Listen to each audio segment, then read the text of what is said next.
pledge allegiance to the flag of the United States of America and to the republic for which it stands, one nation, under God, indivisible, with liberty and justice for all. Roll call. Mayor Martin. Miss Doherty. Here. Miss Fattacante. Here. Mr. Leahy. Here. Mr. Leary. Here. Miss Martin. Here. Mr. McHugh. Here. 6 present, Guess 1 you're really absent. here. We take the minutes from, approve the minutes from last week's meeting. Motion to approve the minutes, Your Motion Honor? Your Honor, I had a change in the Mr. minutes. I was wondering if I could. Okay, yeah, any changes, Ms. Doherty? Yes, I believe it's on page 5.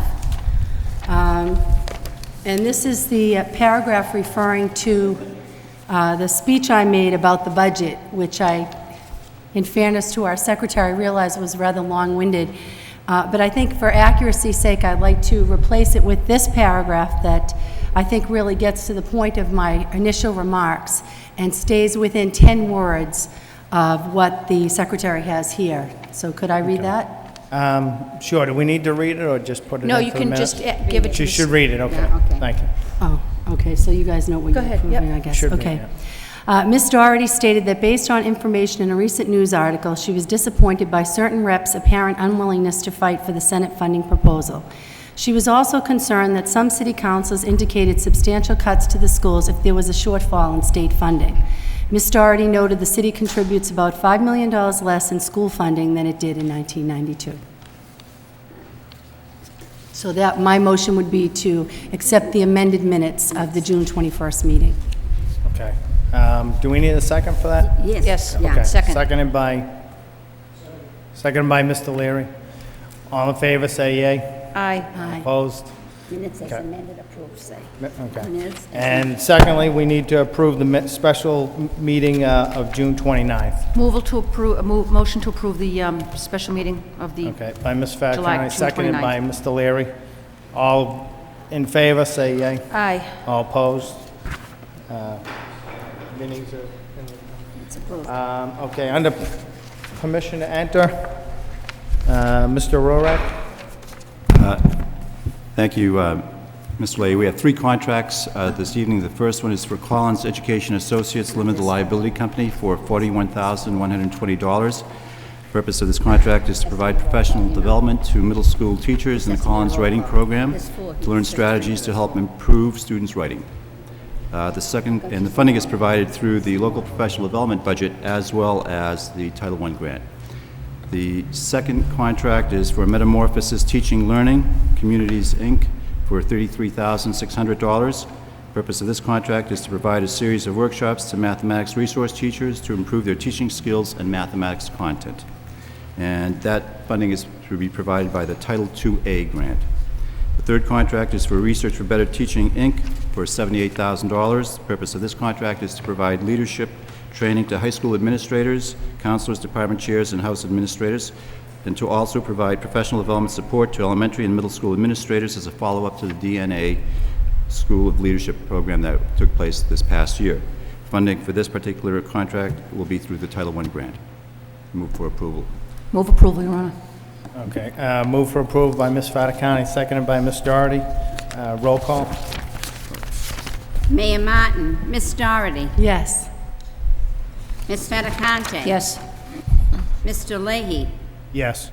Mr. Leary. Yes. Miss Martin. Yes. Mr. McHugh. Yes. 6 yeas, 1 absent, approved. Mr. Rorak. Slay, I'm sorry, we had one more contract which I omitted. It's for Eileen Gagnon for $10,500, and the purpose of this contract is to provide training in the Turk Investigations Mathematics Program for elementary teachers. And the funding for that one is to be provided by the Title I grant.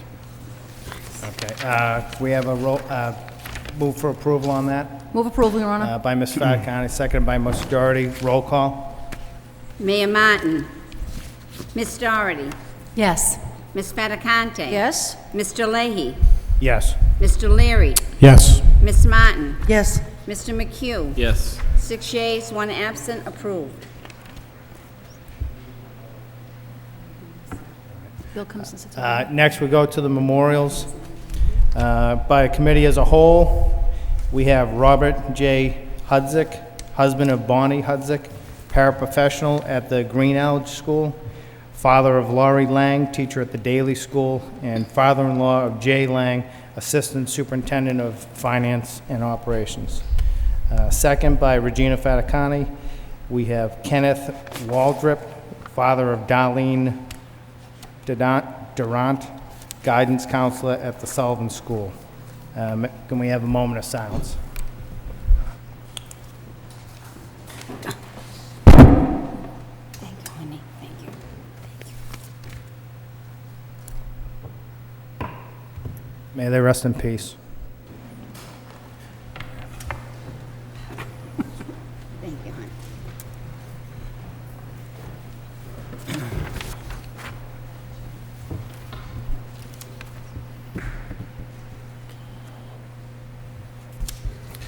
Thank you, Mr. Leahy, for ably filling in. Sorry to be late this evening. But when I first took this job, the superintendent informed me that the school committee was notoriously late. So I didn't feel the urgency to get here on time, but I didn't want to stand in the way of progress either. I think where we are on the agenda is the motions. And the first motion is by Ms. Faticante. Okay, that the school committee send a letter to our State House delegates thanking them for securing additional school department funds. Second by Ms. Doherty. Ms. Faticante. Thank you, Your Honor. Very simply, when the delegation did secure the extra money for us, for the school department, I shouldn't say for us, for the Lowell School Department and for the school children of the city of Lowell, they should be recognized by us for their efforts. And this letter is simply requesting that we send, as we have done in the past many, many times, recognizing that Senator Pangiatakis, our 3 state reps, have in fact come through and secured some extra funds for us. Thank you. Thank you, Ms. Faticante. Ms. Doherty. Yes, I just wanted to add to that. I think this is a great motion. I, too, welcome the opportunity to publicly thank our delegates for increasing state funding for Lowell schools and public school children across the state. Whether some reps had a change in heart or there was media misrepresentation at the beginning, whatever the reason, in the end, the delegates came through with funding that was desperately needed to educate our children, and I hope that will continue, that public schools will continue to be a priority. Thank you. Mr. Leahy? Oh, I'm sorry. Anyone further? I agree. It's a good motion. Happy to arrange for the letter to be sent.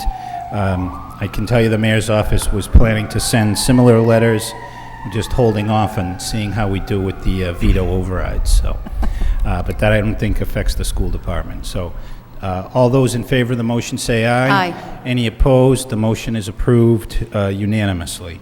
Second motion is a joint motion by Mr. Leahy and Mr. Leary that the superintendent prepare a report for the Finance Subcommittee that identifies potential efficiencies and other cost-saving measures that can be considered for FY07 and/or future years in order to preserve available funds in the future years for the resources most critical for student achievement. Seconded by Ms. Doherty. Who wants to go first here? Mr. Leahy. Thank you, Your Honor. Basically, what I'd like to see happen with this motion is, since I've been on board, every year has been up and down with the funding. We're not sure exactly what we're going to get, and we have been cutting quite drastically over the past 4 years, 4 or 5 years. So what I'd like to see us do with the Finance Committee and Superintendent and Assistant Superintendent of Finance is sit down and see if we can combine any types of jobs that might help us run more efficiently. Maybe it can range as far as, it can even go as far as having summer help. Maybe during the summers we could bring back summer help again, and this would help with the maintenance of our schools. I'd like to take a look at basically at the whole budget in its entirety. I think when the budget comes up every May, we're looking more at it to approve and to see what the funds are needed for next year. But I'd like us to sit there and dissect it and see what efficiencies we can make, what don't we need anymore, what's working, what's not working, and that would be the gist of the motion. Thank you. Thank you, Mr. Leary. Real quick, I agree with everything my colleague just said. I'm not going to go over that, but I also want to point out that as we've had offline discussions with various other committee members and the superintendent, we're anticipating additional cuts next year in Title I funding again. So we're going to have federal cuts again. So we need to make sure we're working in a very, for lack of better terminology, smart and efficient manner. And starting really right now, we need to look at how we're doing our business to make sure we're doing it in a cost-effective manner. Thank you. Thank you, Ms. Doherty. Yes, I'd just like to add to what my colleague said. I agree with all that they've said in terms of the need to continue to do more with less as we look at possibility of continued federal cuts. I also think that any budget can benefit by scrutiny and really taking the time, when we're not in the rush of trying to put the budget together, but looking at how we're using the resources, I think makes perfect sense, and I think it's a good idea. Thanks. Thank you. Ms. Martin. I guess my concern, certainly in all this, is that if colleagues are feeling rushed during the budget process and that we're not giving due diligence in terms of our review of the budget, that's a profound issue. And we have just completed a budget process that having received the information beforehand, I know we've all reviewed it, that's, if we come out of that budget process feeling that we haven't made necessary cuts, we need to really pay closer attention during our next process. I think the mission of the Finance Subcommittee, and I'm not currently a member of that subcommittee, certainly has to be always to be looking for these kinds of economies. And I think that, whether it's, and I don't even know who chairs it, I'm sorry. Clearly, I've never attended one of them. But I think that certainly is, if it's not included in the mission of our Finance Subcommittee, it has to be. I think, asking the superintendent to prepare a report, I think that's something, in all honesty, that is absolutely mandatory to be ongoing. Anytime during the course of our budget year, we always need to be cognizant of that, because again, the public trust is that we will spend each and every dollar wisely, efficiently, and that's the charge to this committee as a whole. I think bringing this up as a discussion point, as a motion, I certainly support it, but I do think that, we need to be clear that during the course of the year, this is our responsibility, and that it's certainly something that I know this committee has taken very seriously. I think as we, move forward, the superintendent certainly has heard from many members of this committee in terms of suggestions for economies, and I know that her responsiveness to that has always, I've always felt that my suggestions were considered reasonably. And I think that if there are specific suggestions that this committee has, or that the Finance Committee has, regarding mistakes apparently we feel were made during the budget process for cuts that should have been made and weren't, I think those need to be taken extremely quickly. And if there is something out there that I'm not aware of, that other members are, I would certainly encourage them to, at the first possible opportunity, the meeting of this subcommittee, to make those public and for us to be able to discuss them and vote on them. Thank you. Thank you, Mr. Leary. Just real quickly, I agree. I don't think there's any mistakes made in our budget. I thought we're very thorough with it. I think what the purpose of the motion really is to take a look at the operation to see if you can make changes. And unfortunately, at budget time, you can't make systemic changes to the way the function's running. You need to really start now, if you will. I thought we did a very detailed, meticulous review of the budget this time, and my colleague was a large part of that. So I think really the purpose of the motion is to look at how we're running the operation. Is there a method, a way of doing it better? And is there a way to save money? Because we are going to have additional cuts, we know right away, from Title I funding at least. So I appreciate my colleagues' comments on it. I don't think there's any mistakes made in the budget. We went through it top to bottom. Thank you.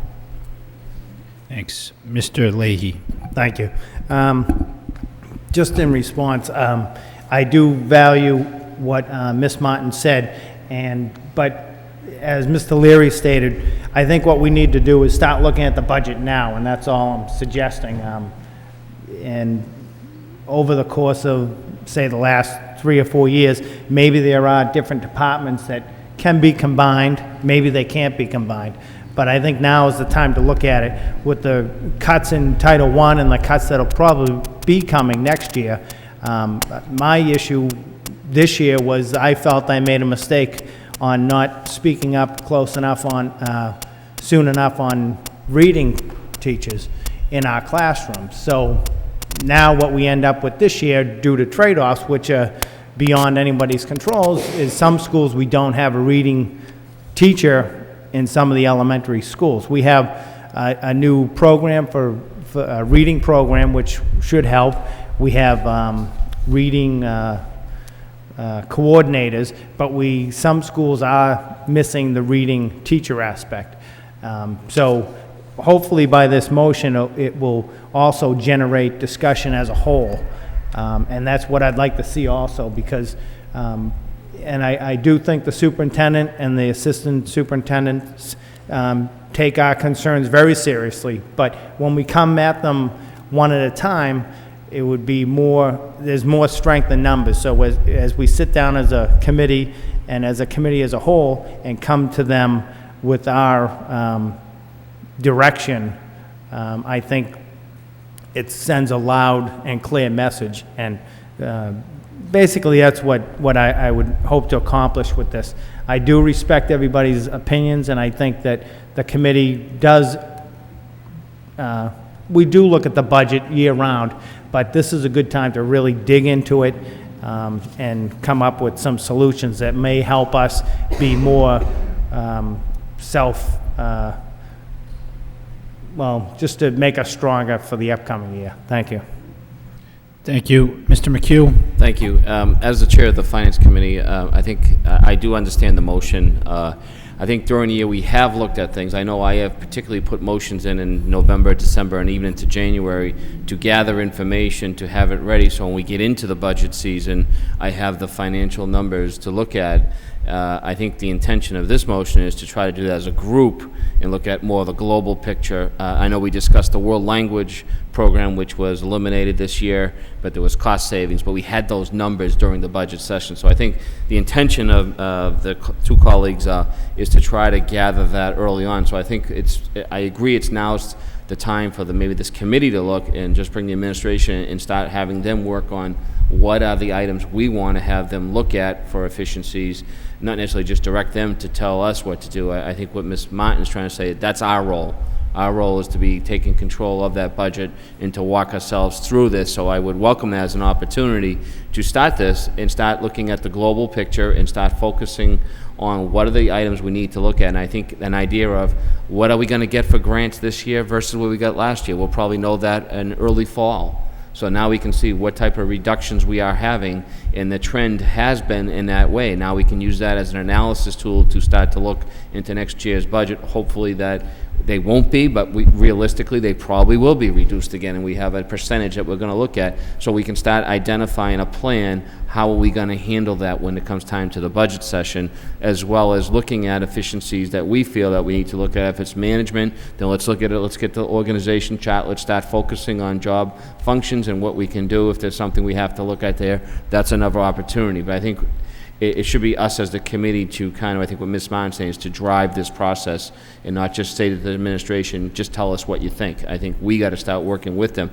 They may have some suggestions. I think we welcome that, but I think we need to take control of that as a committee, and I think we'll schedule a meeting probably very much in the near future, at least to have a discussion on this and put some ideas down, and then we'll start asking the administration to work on certain items and bring them back, and we can keep the full committee informed as we move forward. Thank you. Thank you. All those in favor of the motion say aye. Any opposed? The motion is approved. Next motion is by Mr. Leahy. That the superintendent prepare a report for the school committee that outlines the district's daily homework expectations for students by grade level. Seconded by Ms. Doherty. Mr. Leahy. Thank you. Through you to the superintendent, what I'm looking for in this motion is basically what I hear from parents is that maybe we should just take a look at our homework policy to make sure we're preparing the students for the upcoming year. So especially transition between 4th grade to 5th into middle school and from 8th grade into high school. I know that, you know, the policy, if there is a policy, it probably varies, and it's up to the schools and then up to the teachers, but I just want to make sure that we're preparing the students, no matter what school they attend, that they have the proper amount of homework and resources available to them. So if, you know, and it's up to them if they want to, how far they want to take it, but as long as we're doing our part, we can't say that we're not supporting these students for their future, for the grade levels coming up. Thank you. Thank you, Ms. Fedicante. Your Honor, through you, as a dovetail off Mr. Leahy's motion, through to the superintendent. Madam Superintendent, I believe that we have a homework policy, and it's probably not been looked at in a number of years. So it's probably a good idea for us to look at it in terms of now kids have lots more opportunities for internet use and whatnot to do homework. We may want to look at that and talk about some plagiarism. So it's probably a very good idea for us to pull up the old homework policy that we have and take a look at it and see if it now fits our current day needs and our current day plans in conjunction with Mr. Leahy's motion. Okay, thank you. Ms. Doherty. Yes, I'd just like to add, I think that's a great idea, and I'm wondering if we could have that go to the curriculum subcommittee, I don't know how my colleagues feel about that, as a starting point to really look at, as my colleague said, you know, perhaps updating the policy. And for my part, I'd like to see, you know, consistency too, that there's a sense that all the schools are participating at the highest level we have expected for our students. Thank you. So that's, Oh, so I that would believe, be a an motion to amended amend the original motion to, for the report to be referred to the curriculum subcommittee. Second by Ms. Fedicante. Madam Superintendent. Just a clarification. So what I understand the motion to be is it's not just outlining the current policy, but reviewing the current policy and bringing a report to the curriculum subcommittee. Is that? And then I think Mr. Leahy's saying that make sure our homework policy is fairly uniform. Is that what I'm hearing come from you? Yes, because what I hear from parents at different schools is some schools, well, they feel the homework's so appropriate for the grade, and then other schools I hear that, well, you know, my daughter, for example, was in the 8th grade, and boy, she's going to be in for a shock when she goes to high school next year, because the parent feels, you know, she comes home and, did you do your homework? Yeah, I did in school, and I don't have anything to do at home. But she may not be telling the truth. Well, right. So, but what I'd like to do is at least clear the air on that. When parents bring these issues to us, you know, it's our duty to look into it, Exactly. make sure we're following our own guidelines. And just one other clarification question. I'd like to do this when staff is back at school in the fall to get their input. So I'm assuming that it would be all right to bring this to you in the middle of the fall after I've had an opportunity to review this with faculty and administrators. Well, maybe we could take a look at the current policy now. Okay. And start, have that in our mindset, and then when staff comes back, sit and Sure, start. bounce ideas off Right, each other. exactly. Okay. Thank you. Thank you. Okay. All those in favor of the motion as amended, say aye. Aye. Any opposed? The motion is approved. Next motion is by Mr. Leahy, that the school committee request the city council restore and appropriate to the school department $330,000, the amount cut by the city council during budget deliberations based on the likelihood that final Chapter 70 revenue would not approach the original Senate proposal. Second by Mr. Leahy. Mr. Leary, Mr. Leahy. Thank you, Your Honor. Basically, what I'd like to take a look at is to, during the budget hearings with the, when we weren't sure what Chapter 70 money or what any type of funding coming into the city was, everything was up in the air. Now that we know and that we've got, we've received the higher portion of the Chapter 70 funds, I'd like to ask that we restore some of the money, well, all the money that we cut from the budget, if it's possible. I think that if anything, I think we were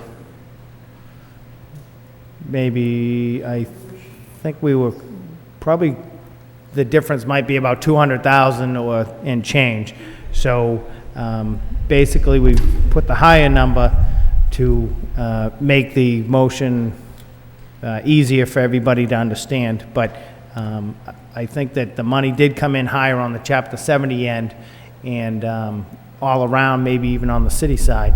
So it would be appropriate to restore the budget to the manager's full recommendation. Thank you. Thank you. Anyone further on this? If I could just make a brief comment up from here. I'm not going to support this motion. I think part of the reason for this cut was because it was comparable to the amount cut on the city side of the budget. I think the city budget would have been expected to make up the shortfall if it was less, which I would have supported. And I think we're going to have to make do with what was here. I don't know what the will of the city council will be. I will bring it forward, but I'm not going to support it here. Roll call? Mayor Martin. What? No. Miss Doherty. Yes. Miss Fattacante. Yes? Mr. Leahy. Yes. Mr. Leary. Yes. Yes. Miss Martin. Yes. Mr. McHugh. Yes. 6 yeas, 1 nay, approved. Okay, thank you. The next Thank you. motion is by Mr. Leary, that the Lowell High School Subcommittee review the current job description and responsibility of the Lowell High School housemaster position in order to ensure it is in line with the high school's mission statement and educational goals, and if needed, to reorganize the position to ensure that it does fully support our mission statement and educational goals of Lowell High School. In addition, to review the current discipline procedures within Lowell High School to ensure that they are in line with the overall Lowell High School mission statement. Seconded by Ms. Doherty. Mr. Leary. Thank you very much. And I guess what I envisioned when I looked at this housemaster position is I also wanted to include I don't know the name of the titles of the positions for the freshman academy. I guess it's housemaster or what, directors. What I'm really looking at is the housemaster position, which there's 4 within the high school, and the 2 director positions within the freshman academy. And what I envision here really is not only looking at it with the talent that's on the Lowell High School Subcommittee, but also I envision having the housemasters themselves and the 2 directors becoming a part of this initiative. We've got to look at everything, and I think we've had some challenges within the freshman academy this year, which are going to have challenges probably next year in the sophomore ranks that I think we need to make sure we're on top of. And I think it's a very lengthy and broad about mission statements. Are we in line? I think it's always good, one, to look at everything to ensure the jobs we are using at the high school or anywhere else are in line with what our overall goals are. So it's somewhat generic. What I envision out of it is really helping with the challenges that are happening at the freshman academy and ultimately within the high school. Thank you. Ms. Doherty? I'd just like to add, I guess what prompted me to second this motion is, I think as we look at the hierarchy at the high school in terms of moving towards more of a focus on academies and the academic chairs, how do they fit in with the housemasters? I think it's a good first exercise to kind of look at the roles and responsibilities of the housemasters, again with the idea of, being as efficient and resourceful and logical in how we do the hierarchy. So I think it's a good step to look at the structure and the hierarchy and see if it does make sense, and as we move towards pushing more of the academies, how would that work in with the structure we've already got set up? And I think based on the accreditation report, it was something that the team mentioned, the management structure. It was one of the areas that the reaccreditation team discussed in their report. So I think it behooves us to take a look at it. I think it's a good start. Thank you. Ms. Fattacante? Thank you, Your Honor. Since the motion does also include a review of the current discipline procedures, I'm wondering if Mr. Leary thinks that maybe we should have a joint discipline Lowell High School subcommittee. That way, the discipline subcommittee is made aware of changes or issues that current discipline policies need to reflect? Would that be acceptable? Yes. Okay. Okay, so is that a motion That to would, amend? I guess it would need to amend that. Okay. I so apologize, yes. Amendment that this Include matter the discipline be subcommittee. referred to to both subcommittees, Yes. Lowell High Thank School you. and the Discipline Subcommittee. So moved by Ms. Fattacante, second by Ms. Doherty. All those in favor of the motion as amended, say aye. Aye. Any opposed? That motion is approved. Next motion is by Mr. Leahy, that the superintendent provide a report on the policy and procedures in place for showing movies at school, seconded by Ms. Fattacante. Mr. Leahy. Thank you, Your Honor. At last night's subcommittee meeting, we did have a copy of the policy on movies, but I forgot to bring it tonight.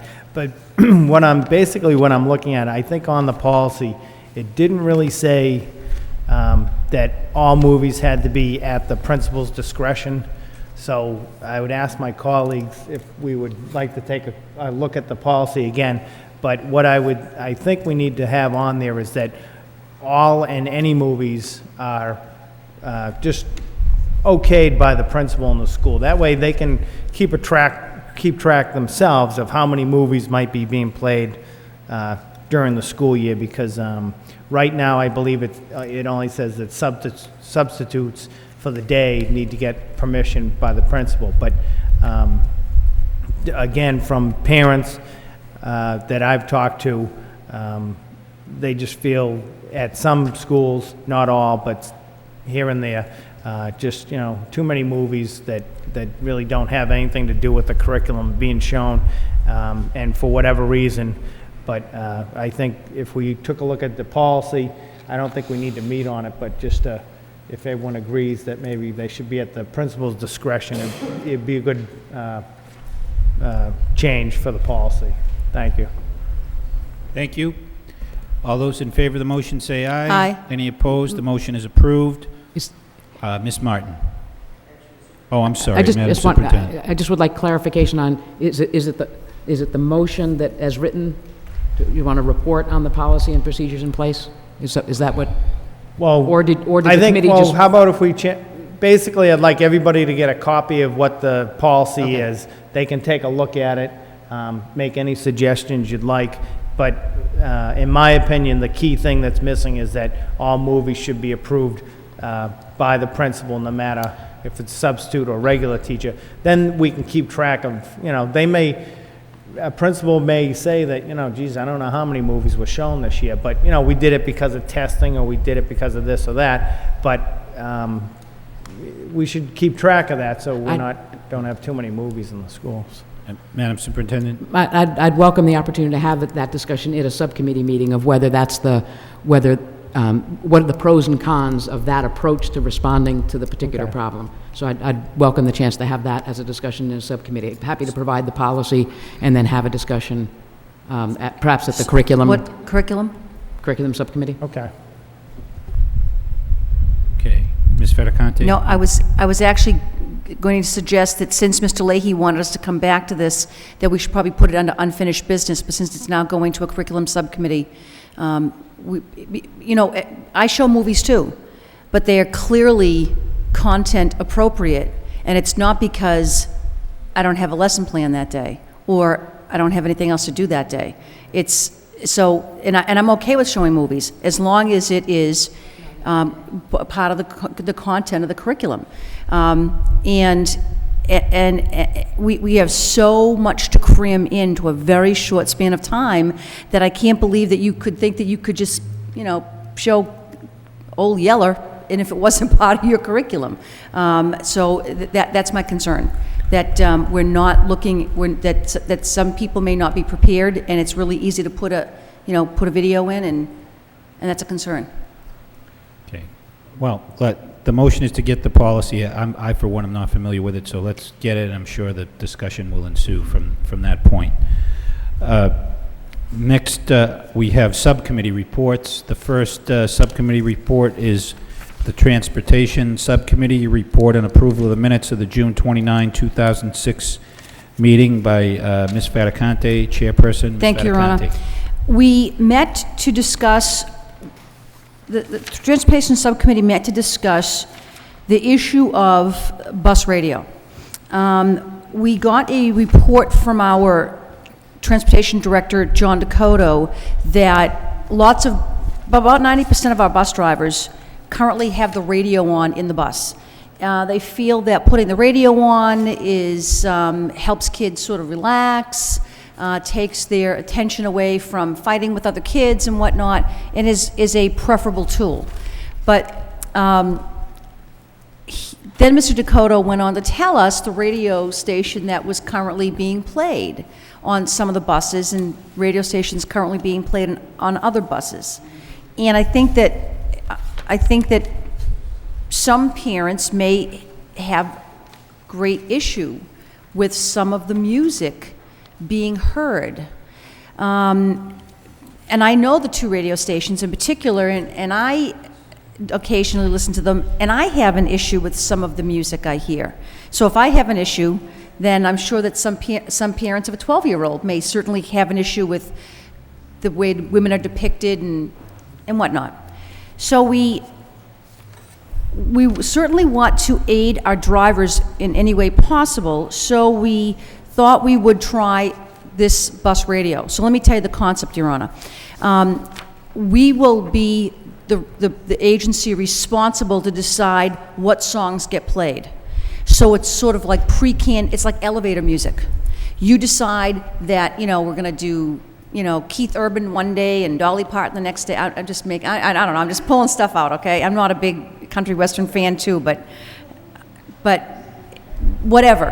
And it would be age-appropriate music, and it would not be music that had swears and stuff about drugs and pimping and whatever. That I find far more preferable than just putting on the radio and allowing kids to hear, I don't care what their age is, but allowing kids to hear that kind of music.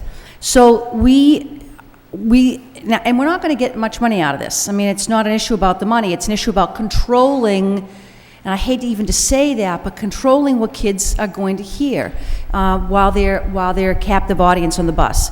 There will be some commercials, but then again, we can decide what commercials kids hear.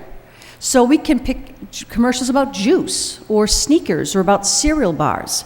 So we have complete control over what comes over the loudspeaker. So we have a motion, Your Honor, that needs to be voted on by the committee. Recommend to the committee as a whole that the Lowell Public Schools develop a contract with Bus Radio to provide radio programming for the 2006-2007 school year, and that the Transportation Department collaborate closely with the Communications Academy to examine the feasibility of engaging the Academy in developing programming for bus radio. This was the other benefit to the motion, that we have a fabulous communications academy where kids could create their own commercials and let people know about an art exhibit, or the fact that the Butler School won a basketball championship, or that this was going on or that was going on, and it would be a great way to engage kids in our communication studio, and also kids who were thinking about going into that profession, where they could actually go to the high school, use this incredible Colleen Cregan studio, and create our own commercials, and then we play them on bus radio. There'll be some contest giveaways and whatnot, so it can work out to our advantage. It can be a lot of fun. So that's the motion, Your Honor, that this committee, if they so choose, needs to vote upon. All right, so moved by Ms. Veracante, second by Ms. Martin. The motion is to begin the process to develop the contract, Yes. right? So I think the final contract will have to come back for approval? Yes. Okay. Mr. McHugh. Just briefly, one quick point. I would like to, once we get it, and afterwards, get some follow-up on where this is going, just so we keep tabs on, Right. so we can make a decision. Hopefully, this is going to be a one-year contract, so we Yes. can kind of just observe it for the 1 year to make sure it's working and it's beneficial. I like the idea.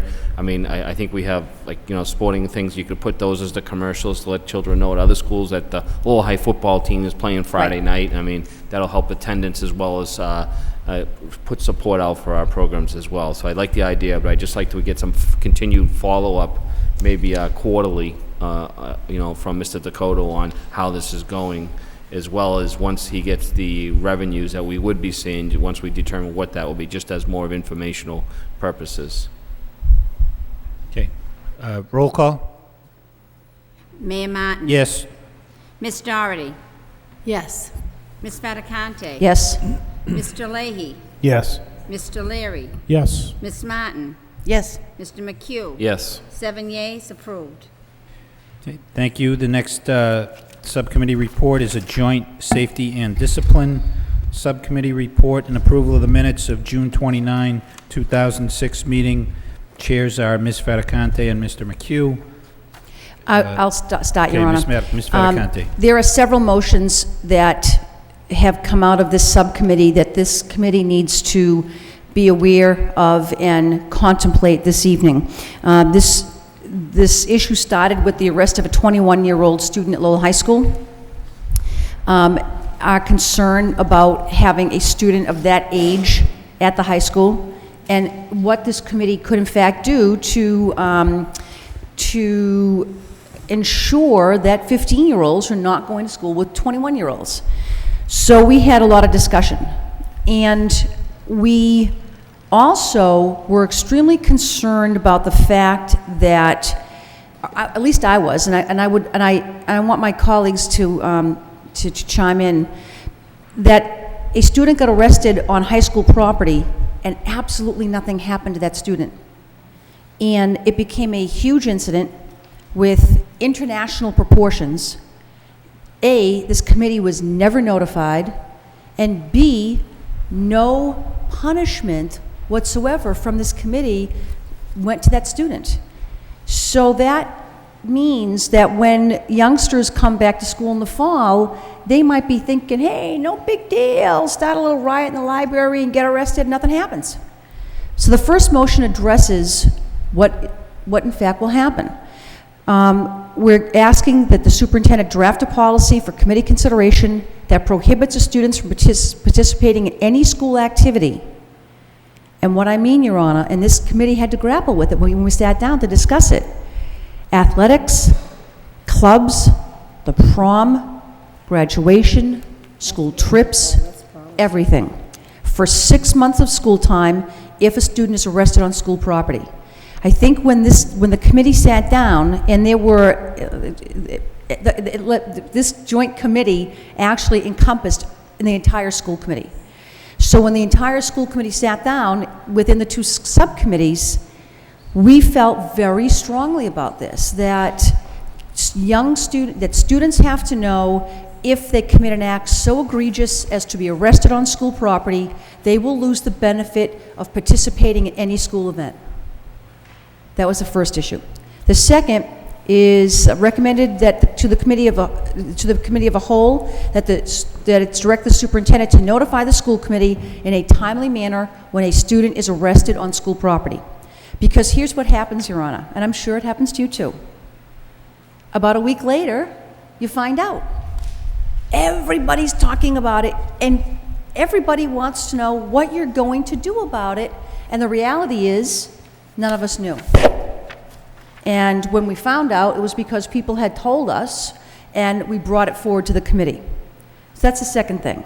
The third thing is a motion by Connie Martin, seconded by Jackie Doherty.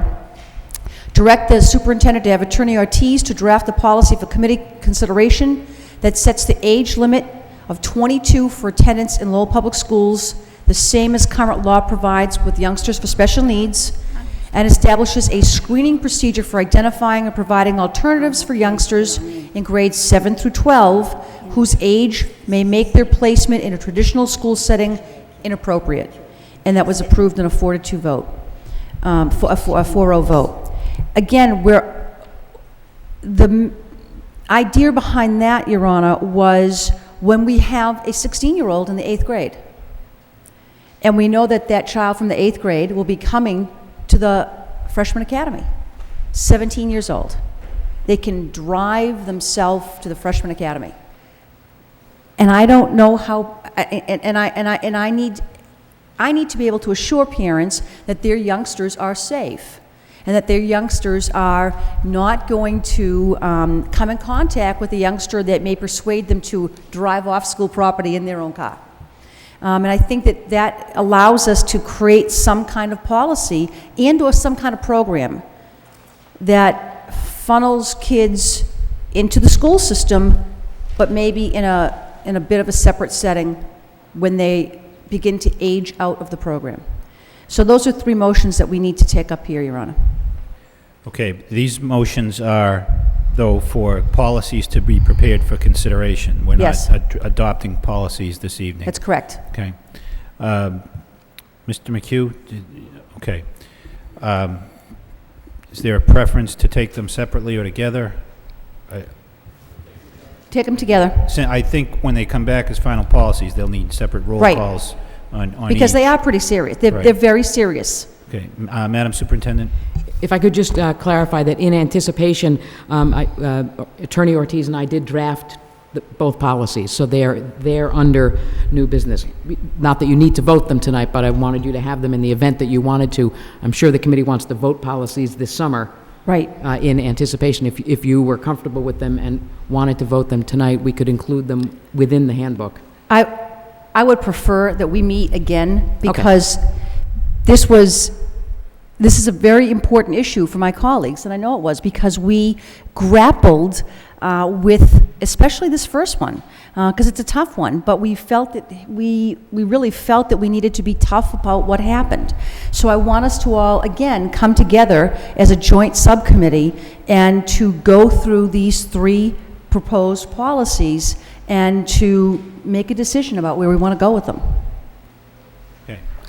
A motion to adopt the recommendation of the subcommittee by Ms. Faticante, second by Mr. Leahy.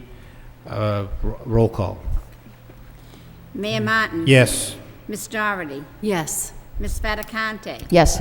Mr. Leahy. Yes. Mr. Leary. Yes. Ms. Martin. Yes. Mr. McHugh. Yes. 7 yeas, approved. That's all 3, right? Okay, the next subcommittee report is a report of the joint city council and school committee subcommittees on school building projects, a report of the meeting of July 17, 2006 by Mr. McHugh, Chair. Mr. McHugh. Thank you, Mr. Mayor. On Monday evening, there was the meeting of the Joint School Building Projects Committee, which is made up of the 3 city council members. The chair from the city council is Eileen Donahue. Also on that committee is Councilor Elliott and Councilor Caulfield. In attendance was the mayor, Bill Mount was also in attendance, as well as Councilor Jim Milanazzo. From the school committee, the members are myself as chair with John Leahy and Connie Martin. At the meeting also was the superintendent of schools, Carla Bear, and assistant superintendent for finance, Jay Lang. This was a meeting that basically, as we've been waiting for, it's another step in moving closer to the ultimate building of the 2 new schools.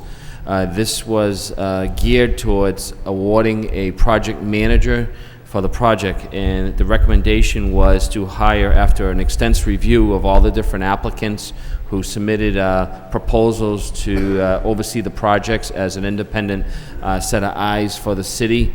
This is kind of in lieu of what we would say is a clerk of the works. It's more of a professional company that will come in and provide independent clerk services as well as engineering services on site during the construction part of the project, and work as an independent person for the city of Lowell.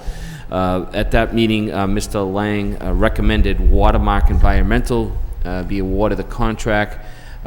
If the original award was basically on their proposal, then they had to actually negotiate with the company separately. That's how this part of the project. Watermark has gone through an extensive review of the school construction, school building assistance bureau, SBA as it's been called, and they have been approved to move forward as this project. So they've gone through the state side to make sure that they are qualified. It's an extensive review that they had to go through to make sure that they were suitable to handle this type of project, and they were approved by the state. The approval came in on Monday, so it was a very timely meeting we had as well. The next step would be, an important fact as far as this construction services, they are part of the reimbursable part of the project, so that's an important piece. So it's not like we're going out and having to pay additional services. This is all rolled in under the project and is allowable expense through the SBA to get reimbursements for that. So I think that's a very important item. The next part of the project was to award up to $900,000 total services. But within that, the project is broken down into three individual pieces. And the first piece is probably the most important piece I think we're going to be looking at. It's $300,000, but that's to take all the construction documents, review them, and provide an independent cost estimate. And I think that's the important step that we need to want to look at first, is to ensure that the architect's numbers that he's presented the city and the school committee, that those numbers are accurate. And I think that's what we need to do, because we're talking roughly about a $33 million project. We want to make sure that if it goes out on the street, that's what the project should come in at by the construction. I mean, that's not always perfect, but we want to see what they feel it's going to come in at. The other part of that first phase is going to look at all the drawings and all the information to see if there's items they can identify to reduce cost. Instead of buying the top-of-the-line window, maybe this window, it might save you some money. Instead of putting terrazzo floors in, let's put some tile floors in, things of that nature. So before you go out on the street and put a bid out, and then you actually award the contract, then you negotiate with the general contractor over a value of what's that worth, you never get your true money. So let's look at the project on the front end to say, what can we do for efficiencies in the project to reduce the overall costs? So that would also be, I think, a very important step.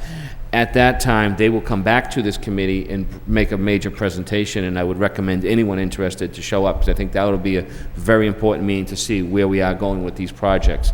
The second and third phase would be about $300,000 each to actually provide the construction oversight of the project. And I would be having an engineer and a clerk of the works on a daily basis at the building to make sure things are done correctly and that the people are on site. And then they would be looking at the bills as a first set of eyes to validate that the bills are valid and that what is in there is actually on the bill, so it's not, you paid for this and it's something else. So that's the services. And this company is looking to do this for a long term, so this would be, really the merit of the overall project is what's going to win them more business down the road, because this is the new SBA rules and regulations. This will be one of the first buildings that's coming down the pike with this. So this is, something I think that we want to make sure we have the best school built at the best cost-effective school, I think is the way we're looking at it. So it's not going to be the Taj Mahal, but you know what? It's functional. It provides the educational setting for our children. So that committee did approve that on Monday night. So the real thing was to award the contract to Watermark Environmental, who are actually located in Lowell. They're in the boot mills, if you happen to see it in the newspaper. There was an article about it. So they're a local firm. They have ties here to Lowell, which I think is good because they're on site. They're here. So it's not like they're driving from Boston every day to come in to look at your project. We have people that will be physically in the city. And also not to exceed $900,000. Right now the bids are, I think, $800,000 and change, but we just use that as a cap just to put it on the project. So that was accepted at the meeting, and everybody felt that was the first step. And once we get the company on board and get that first report, we'll report back and we'll make it public so anyone that can attend that meeting to really kind of hear where we truly are going with these projects. So that's the meeting. Mr. Mayor, if you'd like to add anything, you were also in attendance, feel free.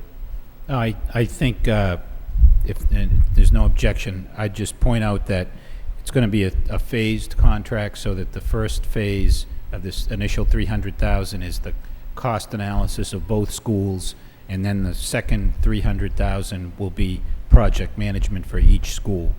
So that was I think the motion of the subcommittee was to approve that approach so that we could get this contract on board immediately and to begin the cost analysis portion of the work on both projects.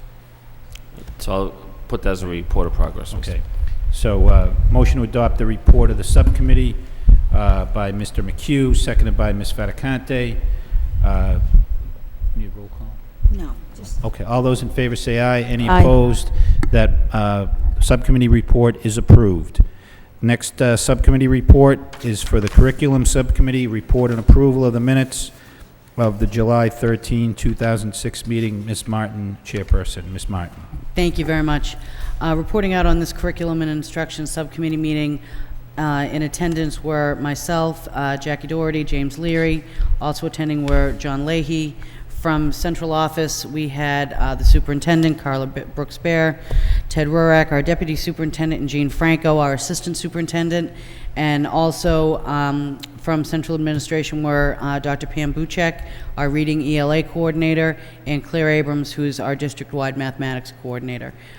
Three basic topics that we were discussing. The first was the intervention schedules that are going to be put in place for our middle schools for English language arts, ELA, and mathematics. I think one of the key things for us all to be aware of is that these interventions are going to provide those students who have been identified as needing additional help with a 30-minute intervention on a daily basis to ensure that they do receive the adequate attention so that they can catch up to their peers and be able to continue in their schooling without getting, we can all imagine when you get stuck behind, it's very difficult to catch up without extra help. So that's exactly what these interventions are going to be doing, giving us an opportunity to really offer very focused, structured help to these students who really require it the most. There was a concern expressed by committee member Doherty regarding the level of teachers who will be actually implementing these interventions. The conversation really, as we talked about it with the deputy superintendent, regarding that while some of the teachers who will be basically providing these interventions may not be certified in that specific area in some way. For an example, there may not be a mathematics certified teacher who's doing the mathematics intervention. It could be a science teacher, but all of the interventions will be structured and will be crafted by our, in that situation, our mathematics specialist, whether it's the district-wide specialist or the on-site school-based specialist. So, as we move forward, certainly we're moving more and more of our teachers through the professional status process, so that we are really putting more and more teachers in place who do have that certification. But at this point, we will be taking every opportunity to ensure that the teachers who are providing these interventions are given the proper support so that they will be as effective as possible. It's really a critical change, and I think it's going to have a dramatic impact on, I hope, our test scores, and more importantly, on the skill sets exhibited by our students.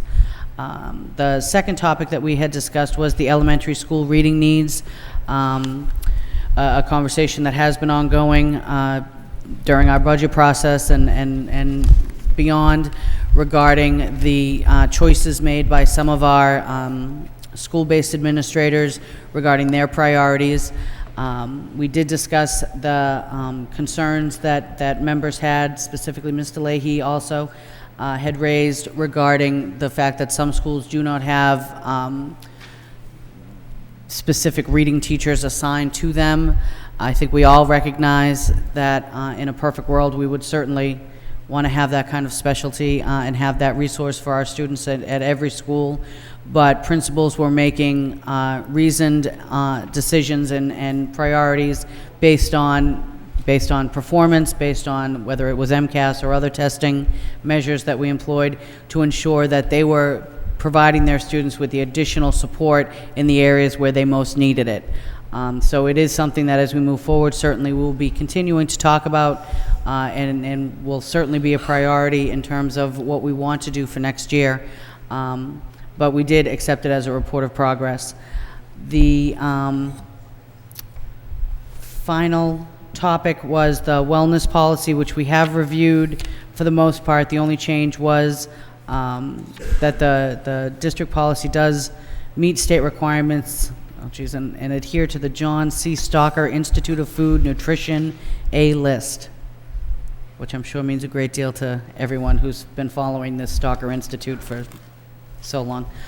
But it has taken into consideration concerns raised by the committee that our social events that the school hosts would be impacted by this. In fact, this really is limited to school time activities and school lunches and school-sponsored activities during the regular school day.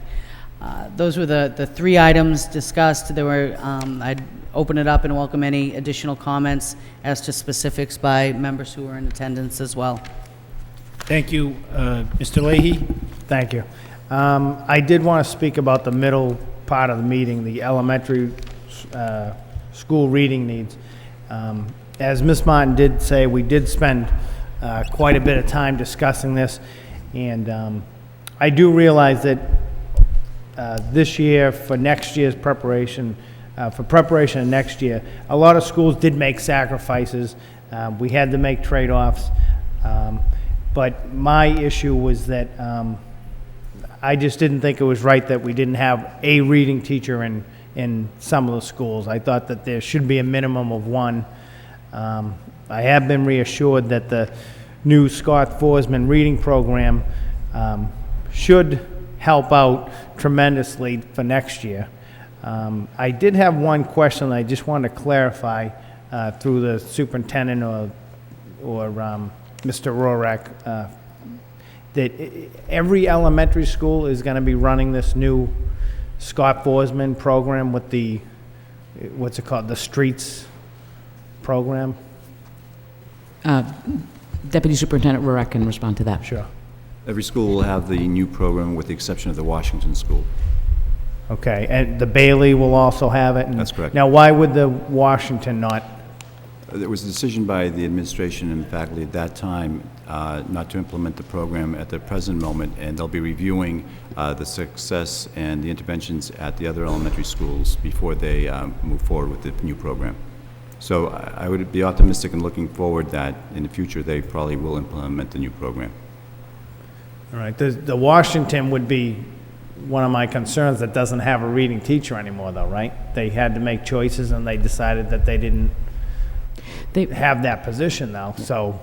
Madam Superintendent? The Washington has, over a multi-year period, faithfully implemented the Leslie-based literacy model, and they were convinced, Deputy Superintendent and our reading coordinator, that what they have been able to do in implementation with real fidelity will accomplish what the new Scott Forsman program is designed to accomplish. They're already there with already very, very effective implementation of a balanced literacy program and a model that they used a great deal of professional development support through Lesley University for a 6-year period to implement. So they wanted to stay in that track, and they convinced our experts that they really were getting the same results that they would get if they were to shift gears, and they think they can. And I agree that they can, by sticking with what they're doing, which is already showing some significant positive impact in terms of both high-level readers and struggling readers. They're really showing results. The program that they've really faithfully implemented now and deepened their implementation of over a 6-year period. Okay. During the meeting, we got plenty of information. I know that we are going to keep this on the radar for next year.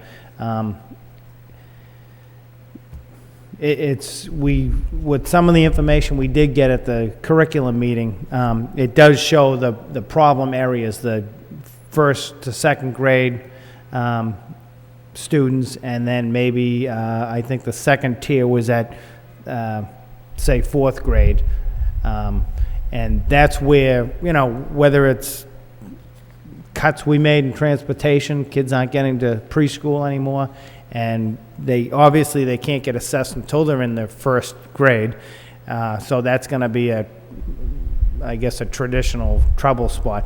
But what concerned me was the area at the 4th grade, and then say at the 7th and 8th grade level and the freshman level.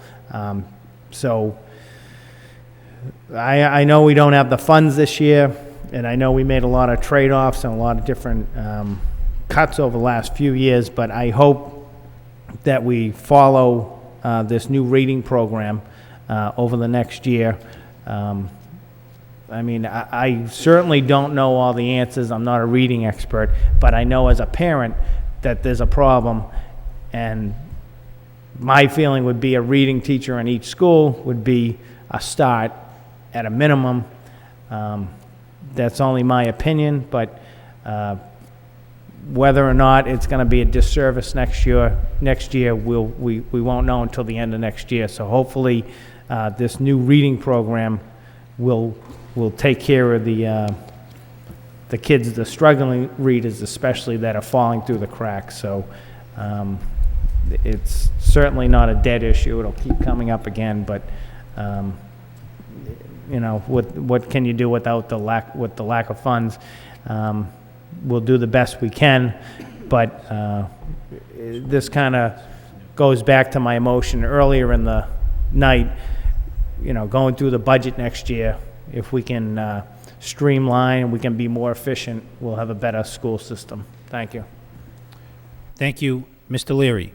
Just through you to the superintendent, we're going to be looking at this before the end of the year, correct? So the Washington school that you just said had a program in place for almost half a decade.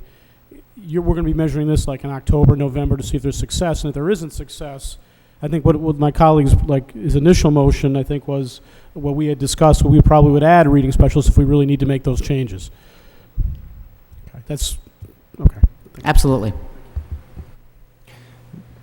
Mr. Leahy? Just one other quick thing. I understand what Mr. Leary's saying, but my take is that it's really hard to assess some of the students early in the year, and unfortunately it takes the whole school year to assess them, and by then they've missed the whole year. So that's my point about the reading teachers in our schools. But again, I'll rely on this new Scott Forsman reading program to hopefully fill in that gap. Thank you.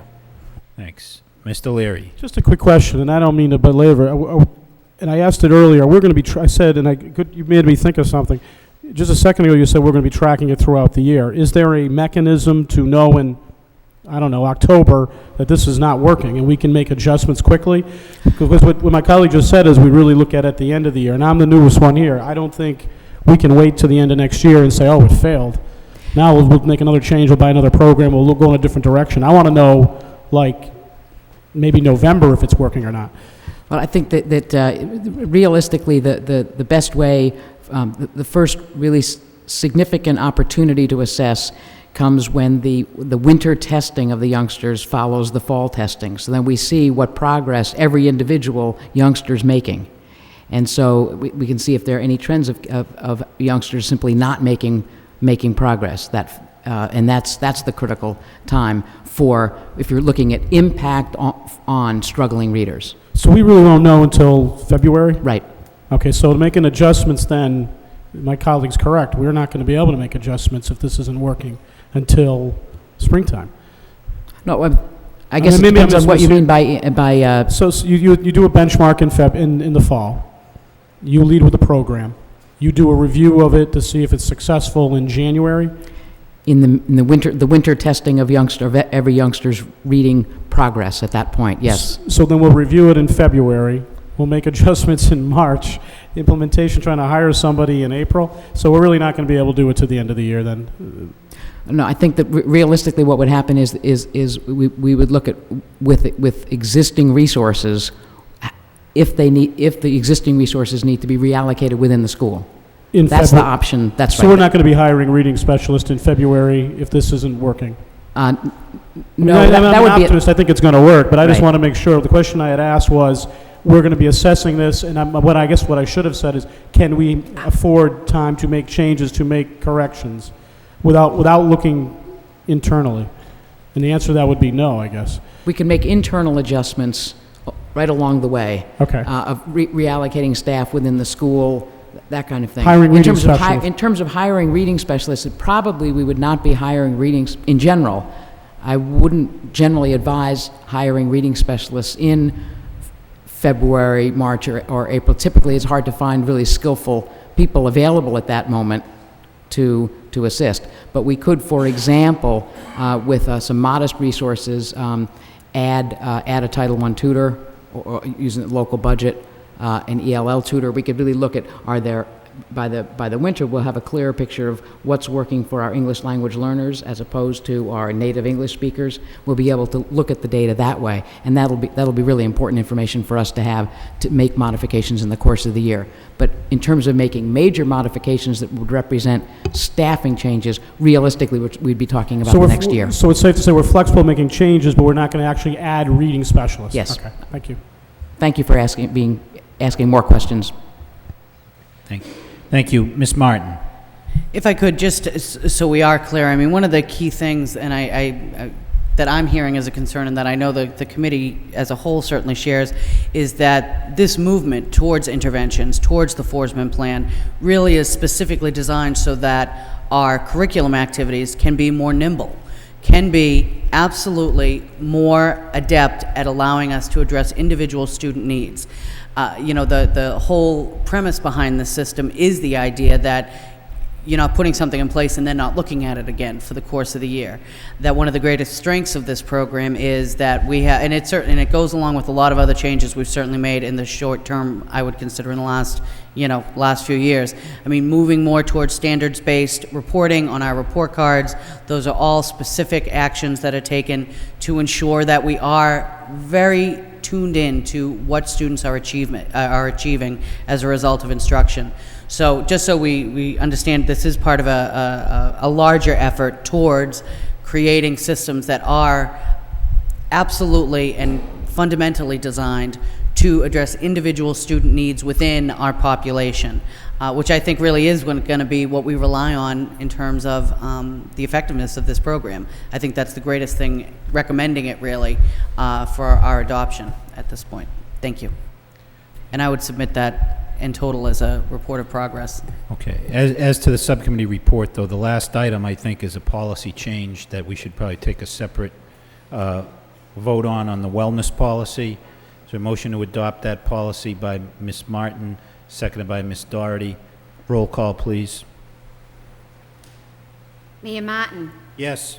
Ms. Doherty. Yes. Ms. Fattacante. Yes. Mr. Leahy. Yes. Mr. Leary. Yes. Ms. Martin. Yes. Mr. McHugh. Yes. 7 yeas, approved. Sorry. That policy is approved. As to the balance of the subcommittee report, motion to accept as a report of progress by Ms. Martin, second by Ms. Fattacante. All those in favor say aye. Aye. Any opposed? Subcommittee report is approved. The next subcommittee report is the Personnel Subcommittee report and approval of the minutes of the July 13 and 18, 2006 meetings. Ms. Martin. Thank you very much. Meeting did take place on July. These is actually a combined report for 2 meetings, July 13th and 18th. Present were myself and Regina Fattacante. We also had from the General Committee, Jackie Doherty, James Leary, and from the Administration, Superintendent Carla Brooks-Bear. Our meeting, the first meeting, really had focused on the evaluation process we're going to be employing for the superintendent. We have designed an evaluation process and instrument that I think will be effective, that will be clear for everyone who is in the business of evaluating our school district. I think that's a great many people, and for my own mind, it really includes every citizen in the city of Lowell. We did come up with a way of, I think, focusing our efforts in this endeavor. One is that recognizing that there is within the superintendent's contract, there are priority goals that have been set that are tied to a specific performance salary increase. And the committee wanted to be extremely clear in terms of what is going to dictate the successful achievement, or substantial, I guess is the word we're using, determination of whether or not the superintendent has substantially achieved the priority goals that have been set by this committee. That document is going to be distributed with the priority goals. There are a total of 8. However, there is one change in that I know that the subcommittee had made the recommendation that we eliminate, and I'm looking through my notes because I'm not sure what it was numbered. I don't know if the superintendent could point that out to me. It's 1B. Thank you very much. basically which references the desire of this school committee as a whole to have the superintendent develop priority goals in terms of our capital planning. We recognize that that is something that both the committee has not moved forward on, and we have eliminated that as a point of assessment during this evaluation season. So for basically what remains is 7 priority goals. They are included in the paperwork that will be distributed to the every member of the school committee and our mayor. Assessments are going to be based on a 5-point scale. 1 being representing no progress, 5 representing far exceeded expectations, 3 at the midpoint is achieved. And so we really felt that by going from a 3-point scale to a 5-point scale, it will give committee members far more flexibility in terms of being able to accurately represent their assessment on each individual goal. All of the assessments for this one component, for the performance-based part of the evaluation, are going to be returned to me through the superintendent's office by August 10th. In addition, we will be evaluating the superintendent's overall performance. This is a multitude of items that we will evaluate her on, moving with the same time frame of Thursday, August 10th, to receive them all back in hand, so that we can compile a comprehensive listing of each member's scoring of the performance for this past school year. The next step in this process, then, once we have collected all of the number ratings, is that there will be a meeting of the full school committee on Tuesday, August 15th. It will be duly noted, and the clerk will be informed well in advance. The purpose of this meeting, and the singular purpose of this meeting, will be that we'll be entering into executive session so that we can discuss the evaluation and goals for this 2005-2006 year. Which will, again, no votes will be taken during that meeting. That will not be, that would be considered binding. They will all be held over until our public meeting on August 16th, at which point each member will be required to share. We will all be sharing our ratings and each of the members will have an opportunity to publicly discuss their personal assessment of the superintendent's performance over the course of the last year. As part of the instrument that we're using, there will be, in addition to the numbers, committee members will need to take a very specific action in signing off as to whether they feel the superintendent has indeed met the performance-based requirements. So there will be, we've gone to great lengths to ensure that there will be no issues or questions as to what numbers mean, or as to what committee members meant when they said what they said. So we've really gone to, I think, we've gone to pains to ensure that our process certainly is as transparent as possible, and more importantly, is as easy to understand and easy for us to be able to discuss reasonably. So that was the first, clearly very lengthy item. I would like to say, certainly to all my members, I know we've gone through this a number of times before. It is, a singularly important function of this committee. I know we all recognize that, and I'm looking forward to being able to go through this process in what I hope will be an improved way of really being able to clearly articulate our ambitions for our system to our superintendent, and be able to really give very clear direction as to our feelings about performance. I don't know if anyone would like to comment on that at this point. I would leave it open to my fellow members if anyone has any concerns or questions. The materials have been distributed, and I would absolutely welcome now is the time to ask any questions if there is any gray area that remains. Otherwise, I'm going to keep talking, and nobody wants that. All right. Thank you. Anyone wishing to comment? Okay. Then my only other thing to report on is our personnel investigations. This is a work in progress. We are trying to create a policy that will allow the school committee to have appropriate information We have looked at some other districts, what they have in place in terms of when there are investigations that need to take place, ensuring that we do comply with the law and that we do keep ourselves as a committee and also our community well informed of what's happening in our schools. I'm disappointed that we're not able to make any specific recommendations at this point, but the committee, and I think it certainly is wise, has given our council attorney Hall some additional instructions for additional research that we'll need so that we can make a well-founded and legal decision. So that is the report of progress of the Personnel Subcommittee, and I would submit it as such. Motion to accept the report as a report of progress by Mr. McHugh, seconded by Mr. Leary. All those in favor say aye. Any opposed? The subcommittee report is approved. Next subcommittee report is a report of the Special Education Subcommittee, report of an approval of the minutes of the July 18, 2006 meeting. Ms. Doherty. Thank you, Your Honor. The Special Ed Subcommittee did meet last night. I was there as well as members Connie Martin and John Leahy. From the administration, Mr. Rorak was there, Deputy Superintendent, Ms. Westaway, Special Education Director, Ms. Smith, Special Education Assistant Administrator. We had 3 items on the agenda. I'll go through them one at a time. The first one was compliance benchmarks, which was a response to a motion by Mr. Leary asking for the number of IEPs completed in the 2005-2006 school year that were not filed within the statutory 45-day time frame. The law requires that from the moment a parent signs a approval to have their child undergo an evaluation, the school department must do it within 45 days. Ms. Westaway noted that for that time frame, last year's 2005-2006 school year, 66% of the IEPs met the compliance benchmark, which is about 2/3.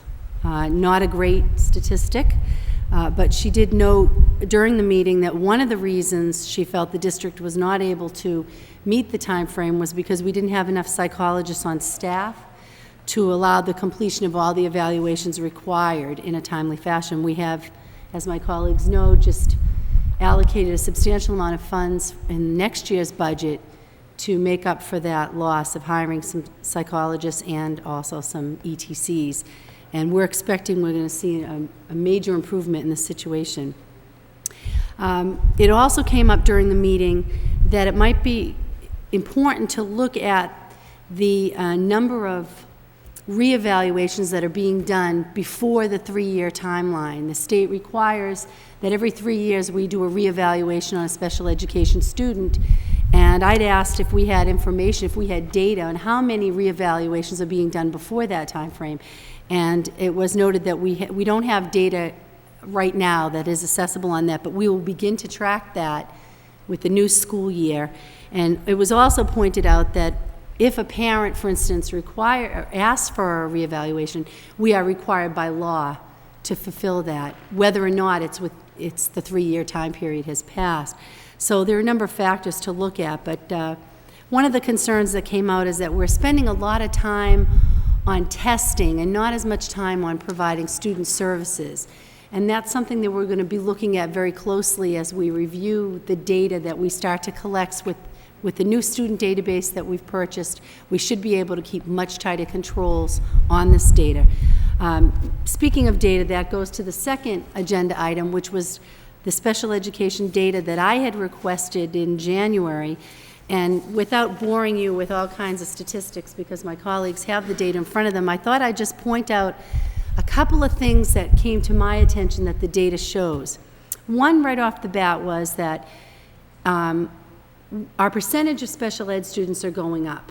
That in 2003, 12.6% of our student population was diagnosed special ed, and in 2005, it was 14.3%. My personal feelings about that is that we're probably underdiagnosing a couple of years ago.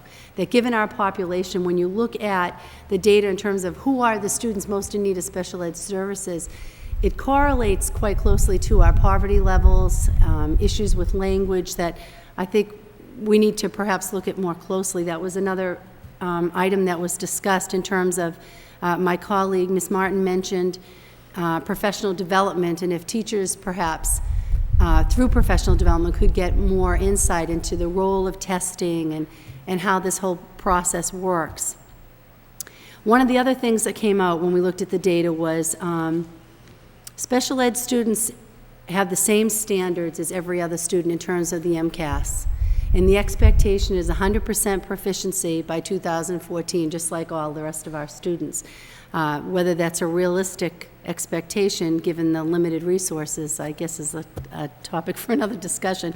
But in terms of looking at the MCAS scores of our special ed students, it's clear that more than 50% of our students who achieve in the warning or failing category are special ed students. And I'll just throw out two numbers for you. Our fourth graders who took the math MCAS tests, 74% who received warning or, failing rates were special ed students. The sixth grade math students, 78% were special ed students. And to me, this really indicates how important our special ed program is, not just for the success of those individual students, but for the district's success as a whole. We really need to look very closely at how we're providing these services. And I think that's where this intervention model that my colleague mentioned, that the curriculum subcommittee discussed, is going to really have an impact. Because one of the other points the data showed was it takes a while before we're able to identify the students with special ed, and part of it is, as Mr. Leahy mentioned earlier, if they're not at preschool, or if they, we don't figure out till second or third grade. Actually, the data shows it's really between fourth and seventh grade that you see the highest percentage of kids in special ed. Now, whether there's a reason that they drop off in later grades that they don't need special ed, I would have a hard time jumping to that conclusion, because our test scores in the later grades show that those students, well, actually those would be different students, so that doesn't apply. Okay, forget that point.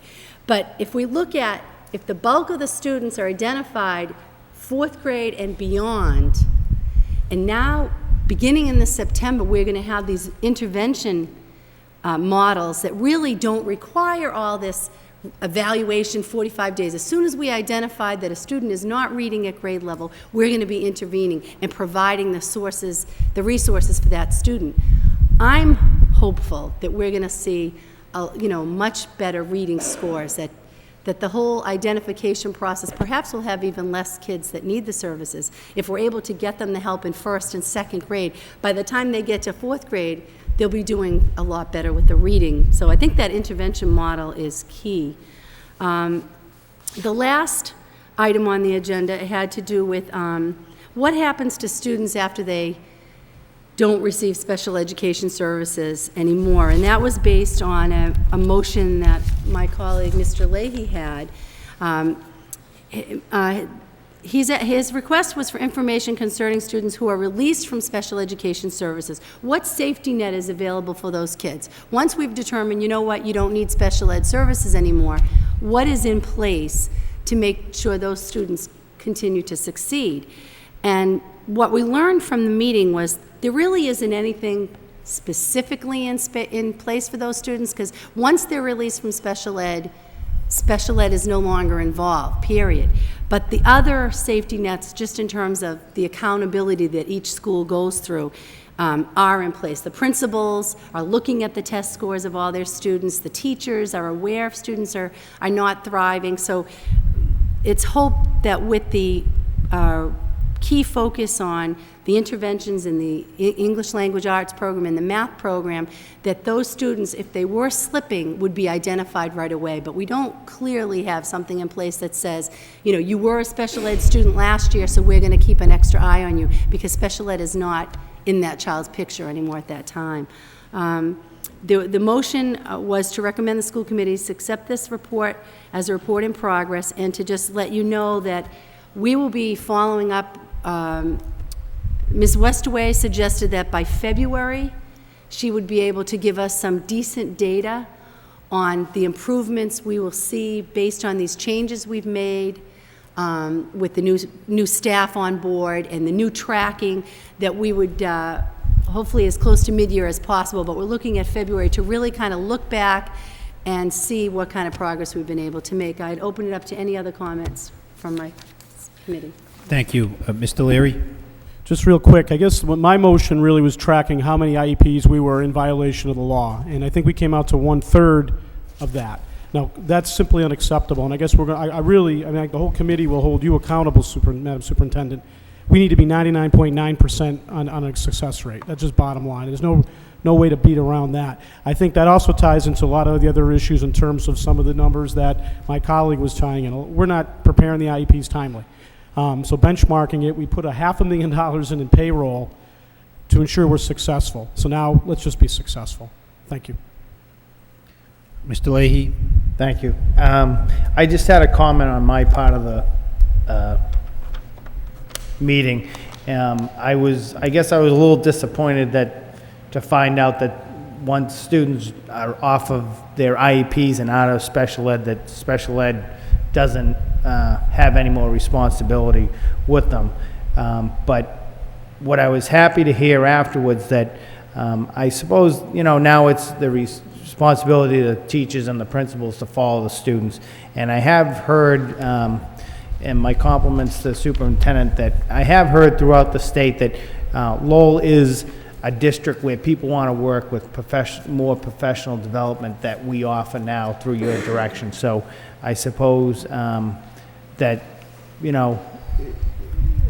all the extra professional development that our teachers do get in this district does help follow the students along their journey. And so it's encouraging to hear that. I was a little disappointed. I thought maybe we needed something for a safety net. But to hear other people in other districts say, well, when you work in law, you get all this extra professional development.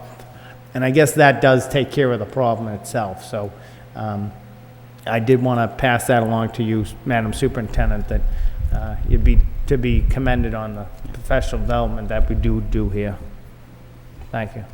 Madam Superintendent? I do want to say that the questions and urging that various members of the committee have given us over the last year and a half to be much more specific and explicit about what we do, as what we have in place as a safety net for youngsters has, I think, led us in a direction, and then you supported it through the budget process, has led us in a direction, I think, of much stronger safety net programs. And I think you're going to really see those. I mean, you've funded the ninth grade reading program for next year at a level where we really can deliver something we've not been able to do before, and that's going to pick up kids. And of course, that's later than we want to pick them up. But we've got ninth grade.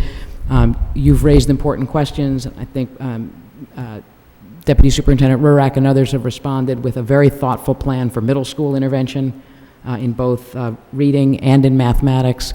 And you're seeing in the Scott Forsman purchase that you also authorized us to do this past year, a much greater emphasis on safety net intervention for kids at the first signs that they're falling behind. And so I think that all of those are steps in place that I think are going to help address the fundamental question you're raising, Mr. Leahy, of do we make sure that we're looking at each individual child and stepping in as quickly as we can at the first signs of academic struggle.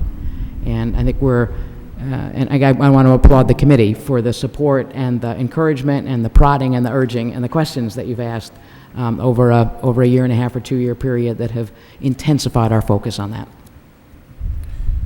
Thank you. All those in favor of accepting, there's a motion to accept the report as a report of progress by Ms. Martin, second by Ms. Doherty. All those in favor say aye. Aye. Any opposed? The subcommittee report is approved. Next subcommittee report, the Lowell High School Subcommittee report of the July 18th meeting. Ms. Doherty. Thank you, Your Honor. The high school subcommittee did meet last night. Present was myself and subcommittee member Regina Fatacanti. Other school committee members present were Connie Martin and John Leahy. Also present from central office was Mr. Rorak, Deputy Superintendent, Mr. Samaras, Lowell High School Headmaster, Fred Abbasi, Director of Adult Ed, Robert McCarthy, Lowell High School Housemaster, Sue Smith, Lowell Public Schools District Support Specialist, Greg Cruteau, UTech Executive Director, and Dirk Nolder, UTech Diploma School Coordinator. 2 items on the agenda. The first one was the Lowell High School Parent and Student Handbook, which I believe all committee members got in front of them today when they got here. We made a motion to recommend the school committee as a whole accept the revision of that parent handbook. It's got tabs indicating where there have been some language changes, but we didn't want to leave you without an option to really look at it over some time because you just got them tonight. So the provision is that the other school committee members have until July 26th, a week from today, to review and inform the superintendent of any edits to the handbook. So and there will be an addendum because there are 2 other parts that we're looking at that are much more, I don't know if the word's controversial, just more of a change. One is the age requirement, and what was the other one? There's going to, I'm sorry? The arrest policy. Oh, the arrest policy. Those were the 2 that will...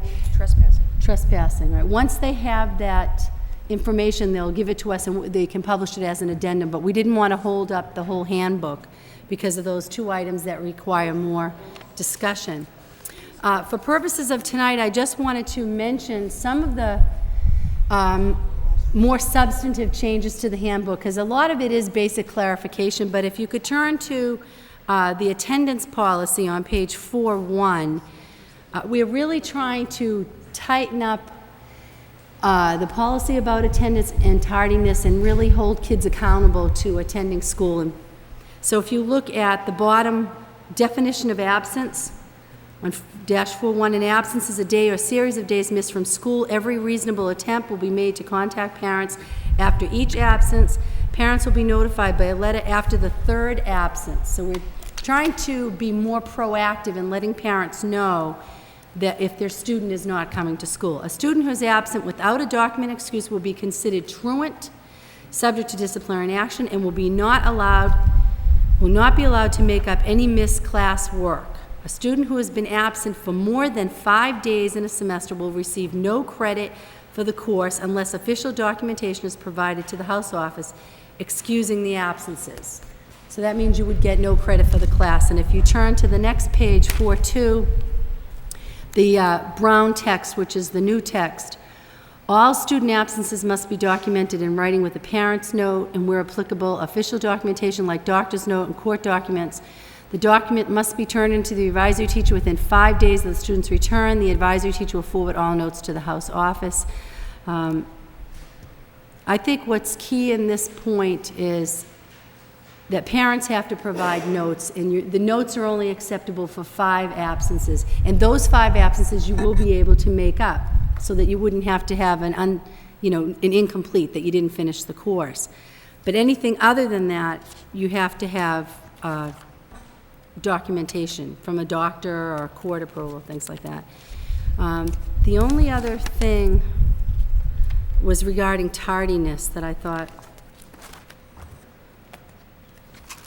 that's on 4.4, and just the language at the end that students are supposed to report for the advisory period, which I know many of my colleagues were concerned about. The tardiness last year, we had a lot of students who weren't attending the advisory period. If you look at the last 2 sentences added to that, it is essential that students check into school. Any student who does not check into school, either during advisory or in his or her house office, will be deemed a trespasser and subject to arrest. And the administration's comment to that is that this gives them some teeth to really enforce the idea of students attending school on time. So I just wanted to point those out to see if anybody had any other concerns about it. Otherwise, you have a week to get that to the superintendent. Should we just vote on this one, or Mr. comments? McHugh? Yes, I would like to, thank the committee for really taking this. I think it's something that was talking about the tardiness and keep bringing that forward. I think we better start getting the handcuffs because they'll be all coming in late and we're going to have to be carting them out. So, but I think this is a great step, and I want to make sure that the headmaster, when he has his meetings with his staff, that I want him to go over this with the students and make this as an important note that there's been a severe change in the absenteeism and tardyism policy in the student handbook, because this is a step that we need to take. We need to get the children in there on time. As we reportedly noted before, that the children weren't coming to the advisory period and it was no big deal. And I think this is really putting some teeth into it to show that they must be there for the start of the school day and not come when they feel like coming, as well as clarifying the notes that they can bring and what they can bring to get them back in. Because if they're not in class, they're not learning. So I think this is a great step in the right direction to continue to put some real controls in place and make every effort for the parents to know what the responsibility of their child, as well as the child, to get there on time. So I want to thank the committee for working through this and taking all those other steps needed to get this heading in the right direction. Thank you. Thank you. I do have a question, if I could ask from here. So if a student's later than 8:15, they have to present a note from the parent. I assume that many people aren't anticipating they're going to be late. They get stuck in traffic. So at 8:16, what happens? He has to go home and get a note? My understanding is you have within 5 days to produce that note. Okay, you don't So have... for tardiness purposes, we're talking about tardiness, right? Right. You would show up and get acknowledged as being in school late, and then you have to provide the note for being Okay. that late. Okay. All right, so motion to approve the changes by Ms. Doherty, seconded by Ms. Faticante, subject to one final review within a week. Yes. Okay, roll call, please. Mayor Martin. Yes. Ms. Doherty. Yes. Ms. Fattacante. Yes. Mr. Leahy. Yes. Mr. Leary. Yes. Ms. Martin. Yes. Mr. McHugh. Yes. 7 yeas, approved. Okay, that portion of the subcommittee report is approved. I think there's one other matter. Yes, the last item we talked about was the Adult Education Alternative Diploma Program update, and we got some information about the funding for the program. It's available through the Shannon Community Safety Initiative Grant, which I believe is a bullying program that was initiated by State Senator Barrios. That was what but anyway, this is state-funded, and the program will receive $96,240. Of that total, $35,700 will fund the adult education teachers, who will be Lowell High teachers. $11,900 will go to UTEC, the Lowell Public Schools program at UTEC. $48,640 will be for technology, software, textbooks, and trade books. Mr. McCarthy provided an overview of the status of the alternative diploma program. We had talked at length at the earlier subcommittee meeting on the curriculum. So really the focus is on the handbook and how the alternative program will mirror what we have at the high school for the most part.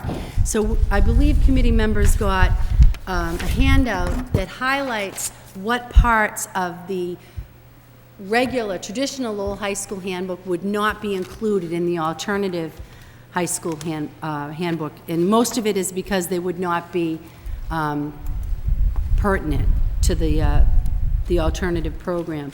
A couple of those items, my colleague, Ms. Fattacante, pointed out really should be included, such as the attendance policy and some kind of incentive, you know, like the attendance was to award students honorable mention for not missing classes. I mean, incentives that we provide at the traditional high school, you know, should carry over into the alternative program.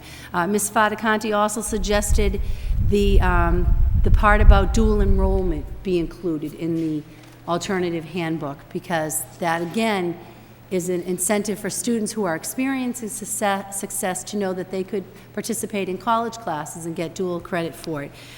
In terms of some pieces of the handbook, they weren't ready to prepare for us, such as the hours, because they haven't got those details sorted out. So that will be coming to us at a later date.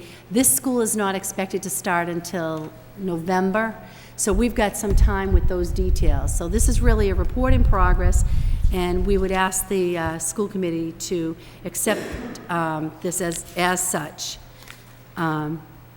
as a report of progress on the handbook. Motion to accept the report as a report of progress by Ms. Doherty, seconded by Ms. Fattacante. All those in favor say aye. Aye. Any opposed? The report is accepted. That brings us to reports of the superintendent. Madam Superintendent? Yes, thank you.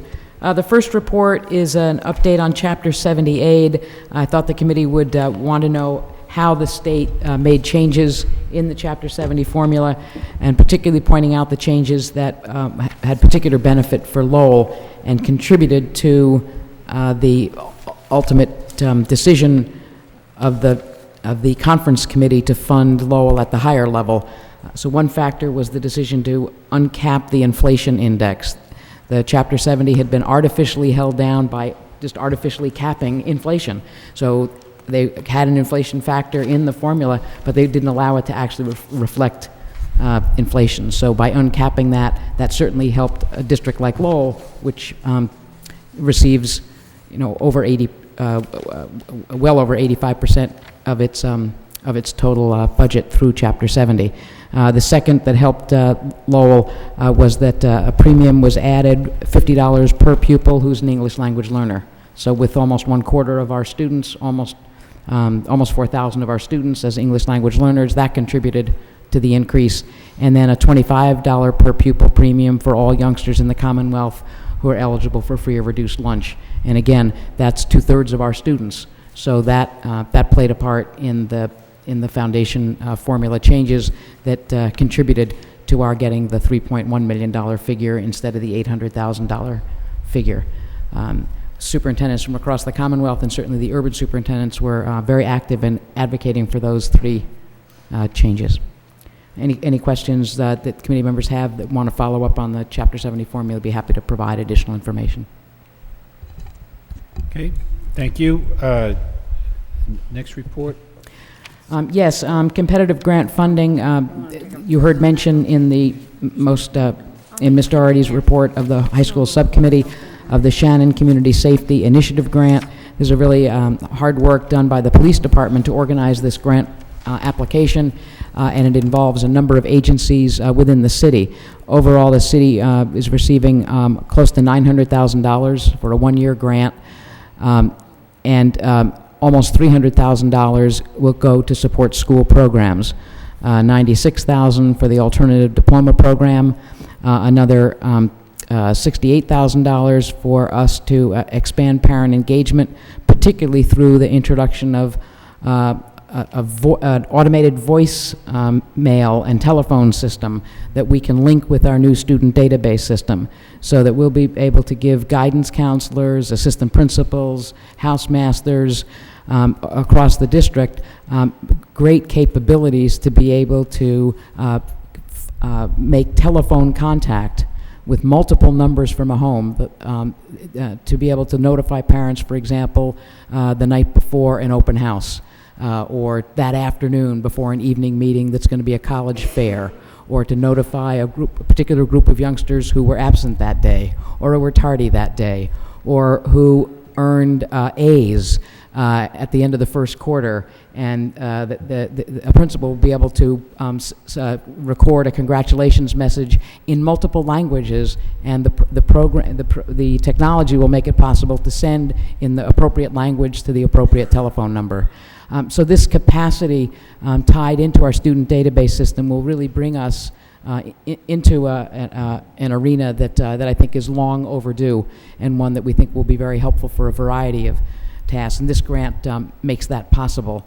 Almost $60,000 to support the truancy prevention program at the high school, and $74,000 to continue our partnership with One Lowell, which is an outreach where caseworkers work with families that are in distress, where youngsters are simply not attending school, and getting them back on track and really identifying what the issues are that are preventing school attendance. So this is a really wonderful grant that will support our work, and I want to thank Chief Davis and Sharon Hansen from the police department, who really were the brains behind this effort.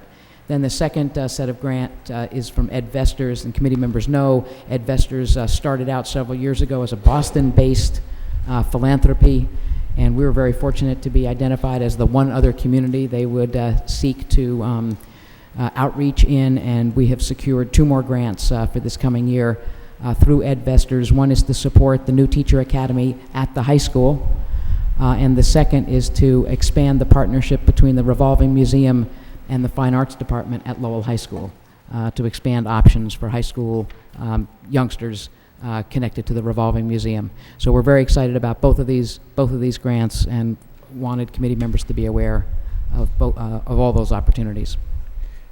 Thank you. Ms. Doherty? Yes, Your Honor.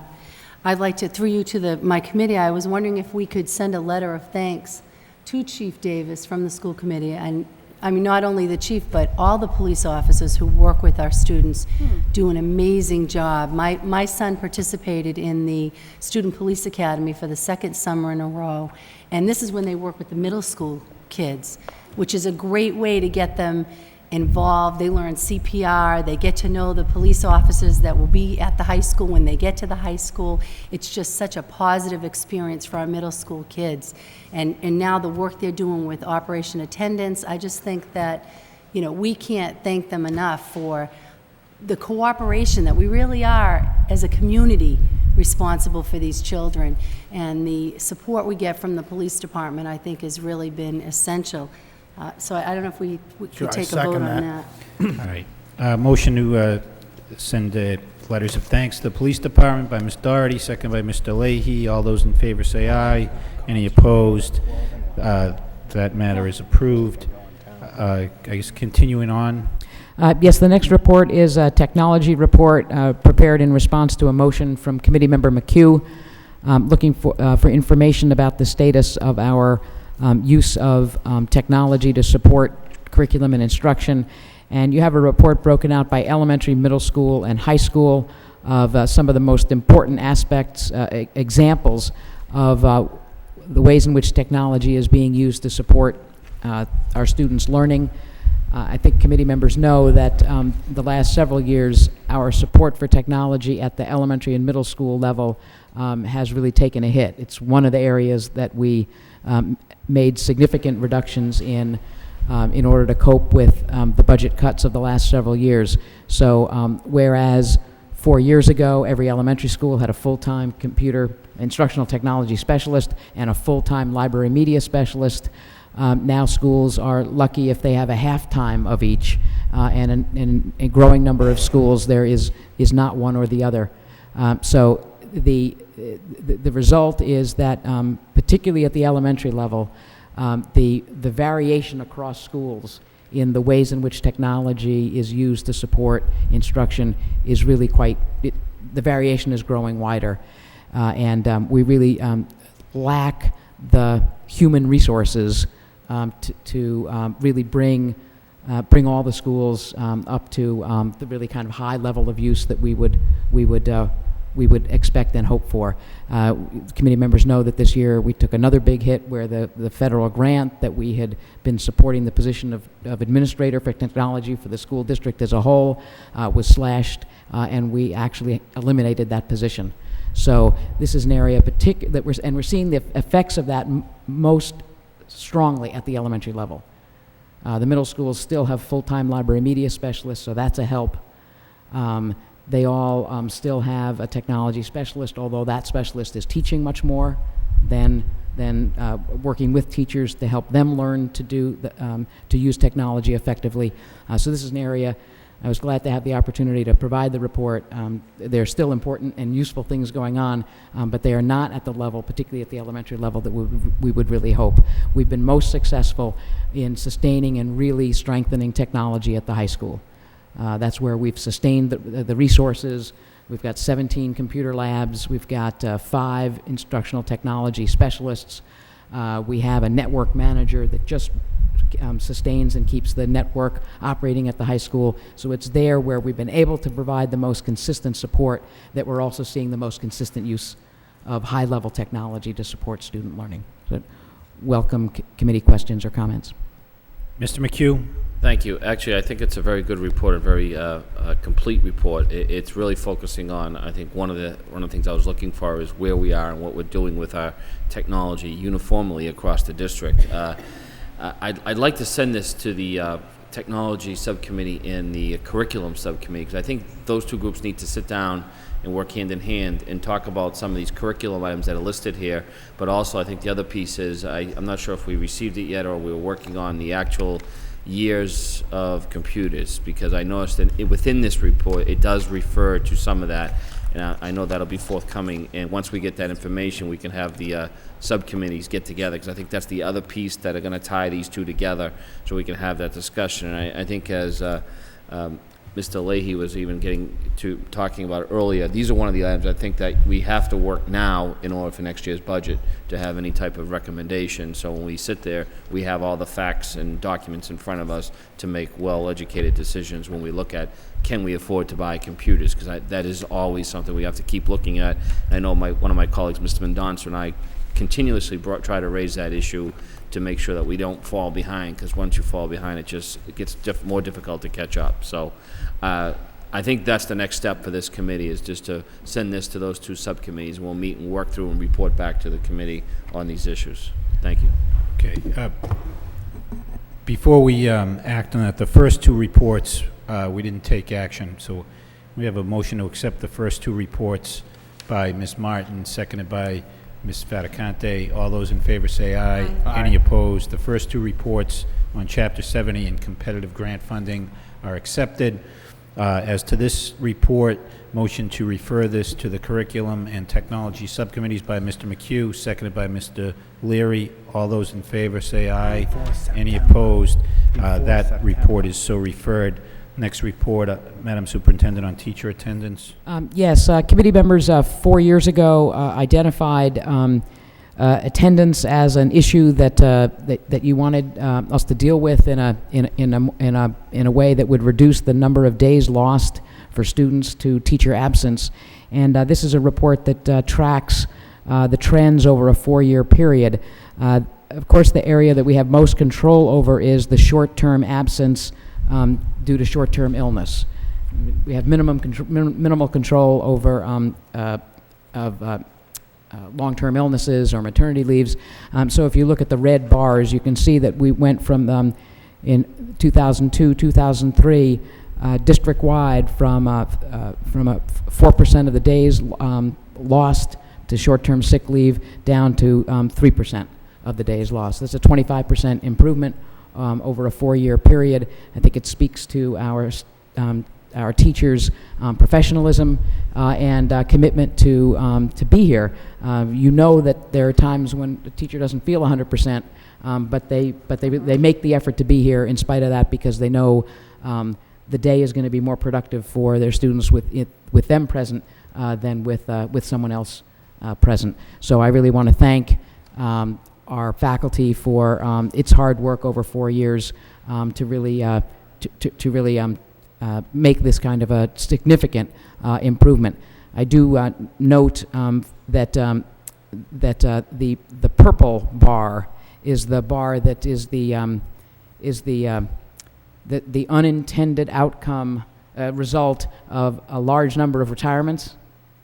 Is that a larger number of new teachers, younger teachers are coming into, are being employed, and younger teachers, women teachers, we do lose them to maternity leave. So you can see that bar growing over that time. But maternity leaves, again, are leaves that we can plan for. We can hire substitutes for that period of time, and Sue Duggan, our Assistant Superintendent Duggan, has done a really very good job of anticipating those and of really developing a strong pool of candidates who can step in for those extended multiple week, multiple month leaves. It's the short-term sick days leaves that we've made the most progress on. So I want to congratulate our staff. Thank you. Mr. Leary. Real quick, just through you, Mayor, to the Madam Superintendent.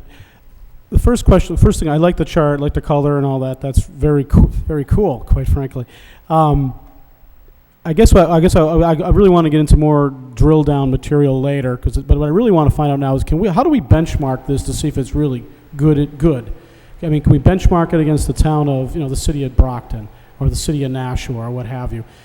That's where you're really seeing if we're successful. I like the numbers. The first part of the elementary school had a significant drop in short-term illnesses, which is very highly commendable, 4.9 all the way down to 2.9. But they also had a maternity, which, as you said before, is something which is a good thing.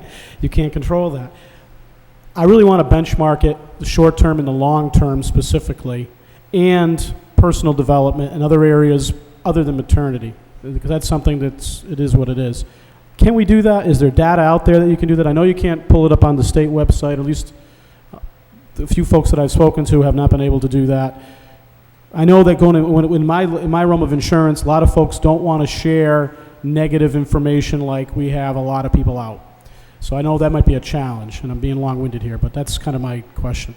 It's difficult to get reliable data where there's a common definition of the different kinds of absences and where districts code similarly. We can work more at that, and we can report back to you about how successful we've been.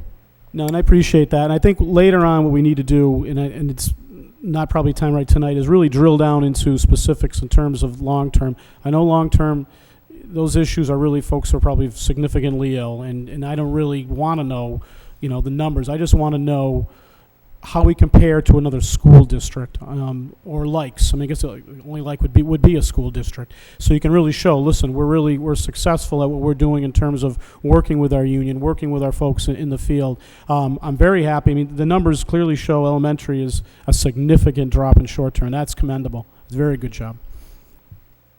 Thank you. Ms. Doherty? I just wanted to say I think that it's important that we continue to track this. I'm very encouraged to see the improvement.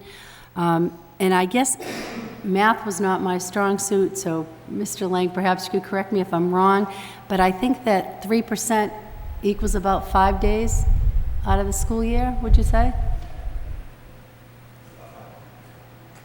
About? Is he, well, whatever.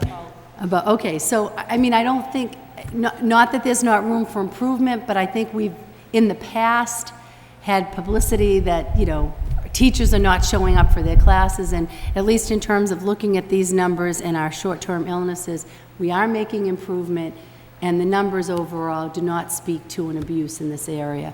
But I think we should continue to look at it, and that would be it. Thanks. Ms. Martin? Just a point of clarification. We, and I know that I believe we're probably, based on what the superintendent just said, one of few districts who've gone to the lengths of including our teacher attendance data on our district report cards. It was something that this committee had voted on several years ago that we wanted. I mean, certainly it was this committee's intention to track this specific data item, data element, and we've broadcast it. And I think that certainly, I don't think it's the whole answer, but I do think that it is part of why we've seen this kind of improvement, the just attention to it, and this committee's commitment to improving it over time. Thank you. Okay, thank you. I just, 5 days, is that the, 5 days represents 3%, that's certainly a marked improvement, but... From a district, if I could, it's 4% represents 7.2 days, 3% represents 5.4 days. Right. So I think, while progress is certainly good, I think there's still room for improvement here. 5 days is a lot of days. I'd be surprised if any of us sitting here missed 5 days because of sickness this year. Granted, we're not all working with children, and I realize that impacts how often you get sick, but I think it's good progress, but still room for some improvement. Okay, motion to accept the report as a report of progress by Ms. Martin, seconded by Ms. Faticante. All those in favor say aye. Any opposed? The report is approved. Next report is the list of eligible teachers. Yes, the list of eligible teachers and the personnel report conclude my reports for this evening. Move approval to accept both Okay, reports. motion to accept both reports by Ms. Faticante, seconded by Ms. Doherty. All those in favor say aye. Any opposed? The reports are approved. Under new business, the first two matters have already been acted on, referred to the appropriate subcommittees. The third matter has also already been approved in the subcommittee reports, which brings us to the fourth matter, which is the school department liaison for school construction. Madam Superintendent. Yes, in the budget for fiscal year '07, the school committee approved an appropriation to to fund a position of a school department liaison for school construction. I'd be happy to defer to Mr. McHugh, because this has to do with the work that he's doing in chairing the Facilities Committee. Mr. McHugh?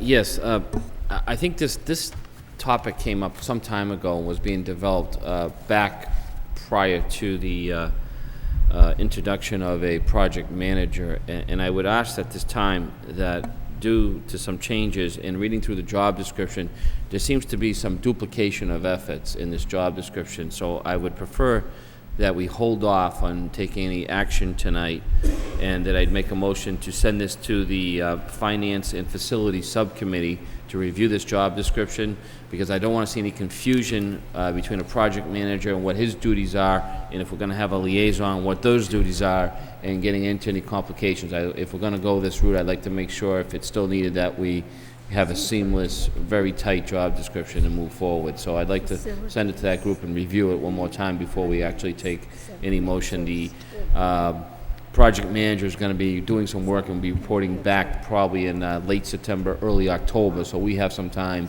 before this project would really be kicking off and getting into the actual bid mode. So we wouldn't be looking at someone coming on board to around that time, or right around that time. So we have some time to look at this. So I would make that as a motion. Okay. Motion to refer this matter to the Facilities and Finance Subcommittees by Mr. McHugh, seconded by Mr. Leary. All those in favor say aye. Any opposed? The matter is so referred. There are 2 items under communications. Madam Superintendent, did you want to speak to those? Yes, the committee members received information having to do with a Lowell High School senior.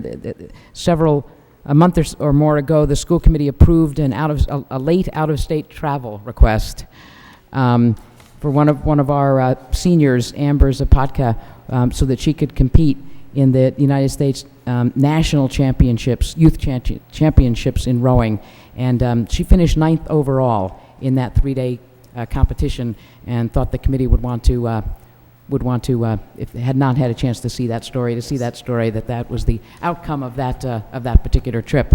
And then this second communication is a letter that we received a copy of, that was sent to the Lowell Sun, praising the Bridge program, the McHugh Alternative Program that's at the Riverside School that we run in collaboration with Middlesex Community College, called the Bridge program, and a wonderful testimonial to the effectiveness of that program in supporting a youngster.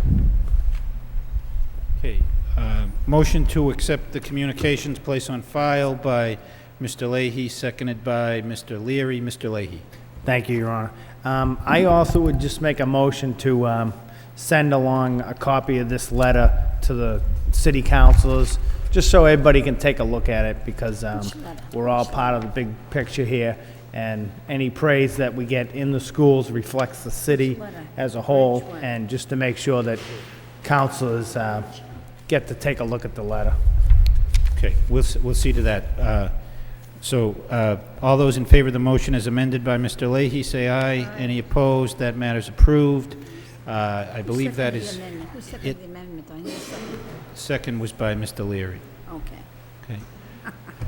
Motion to adjourn by Ms. Faticante, second by Mr. McHugh. All those in favor say aye. Any opposed? We stand adjourned.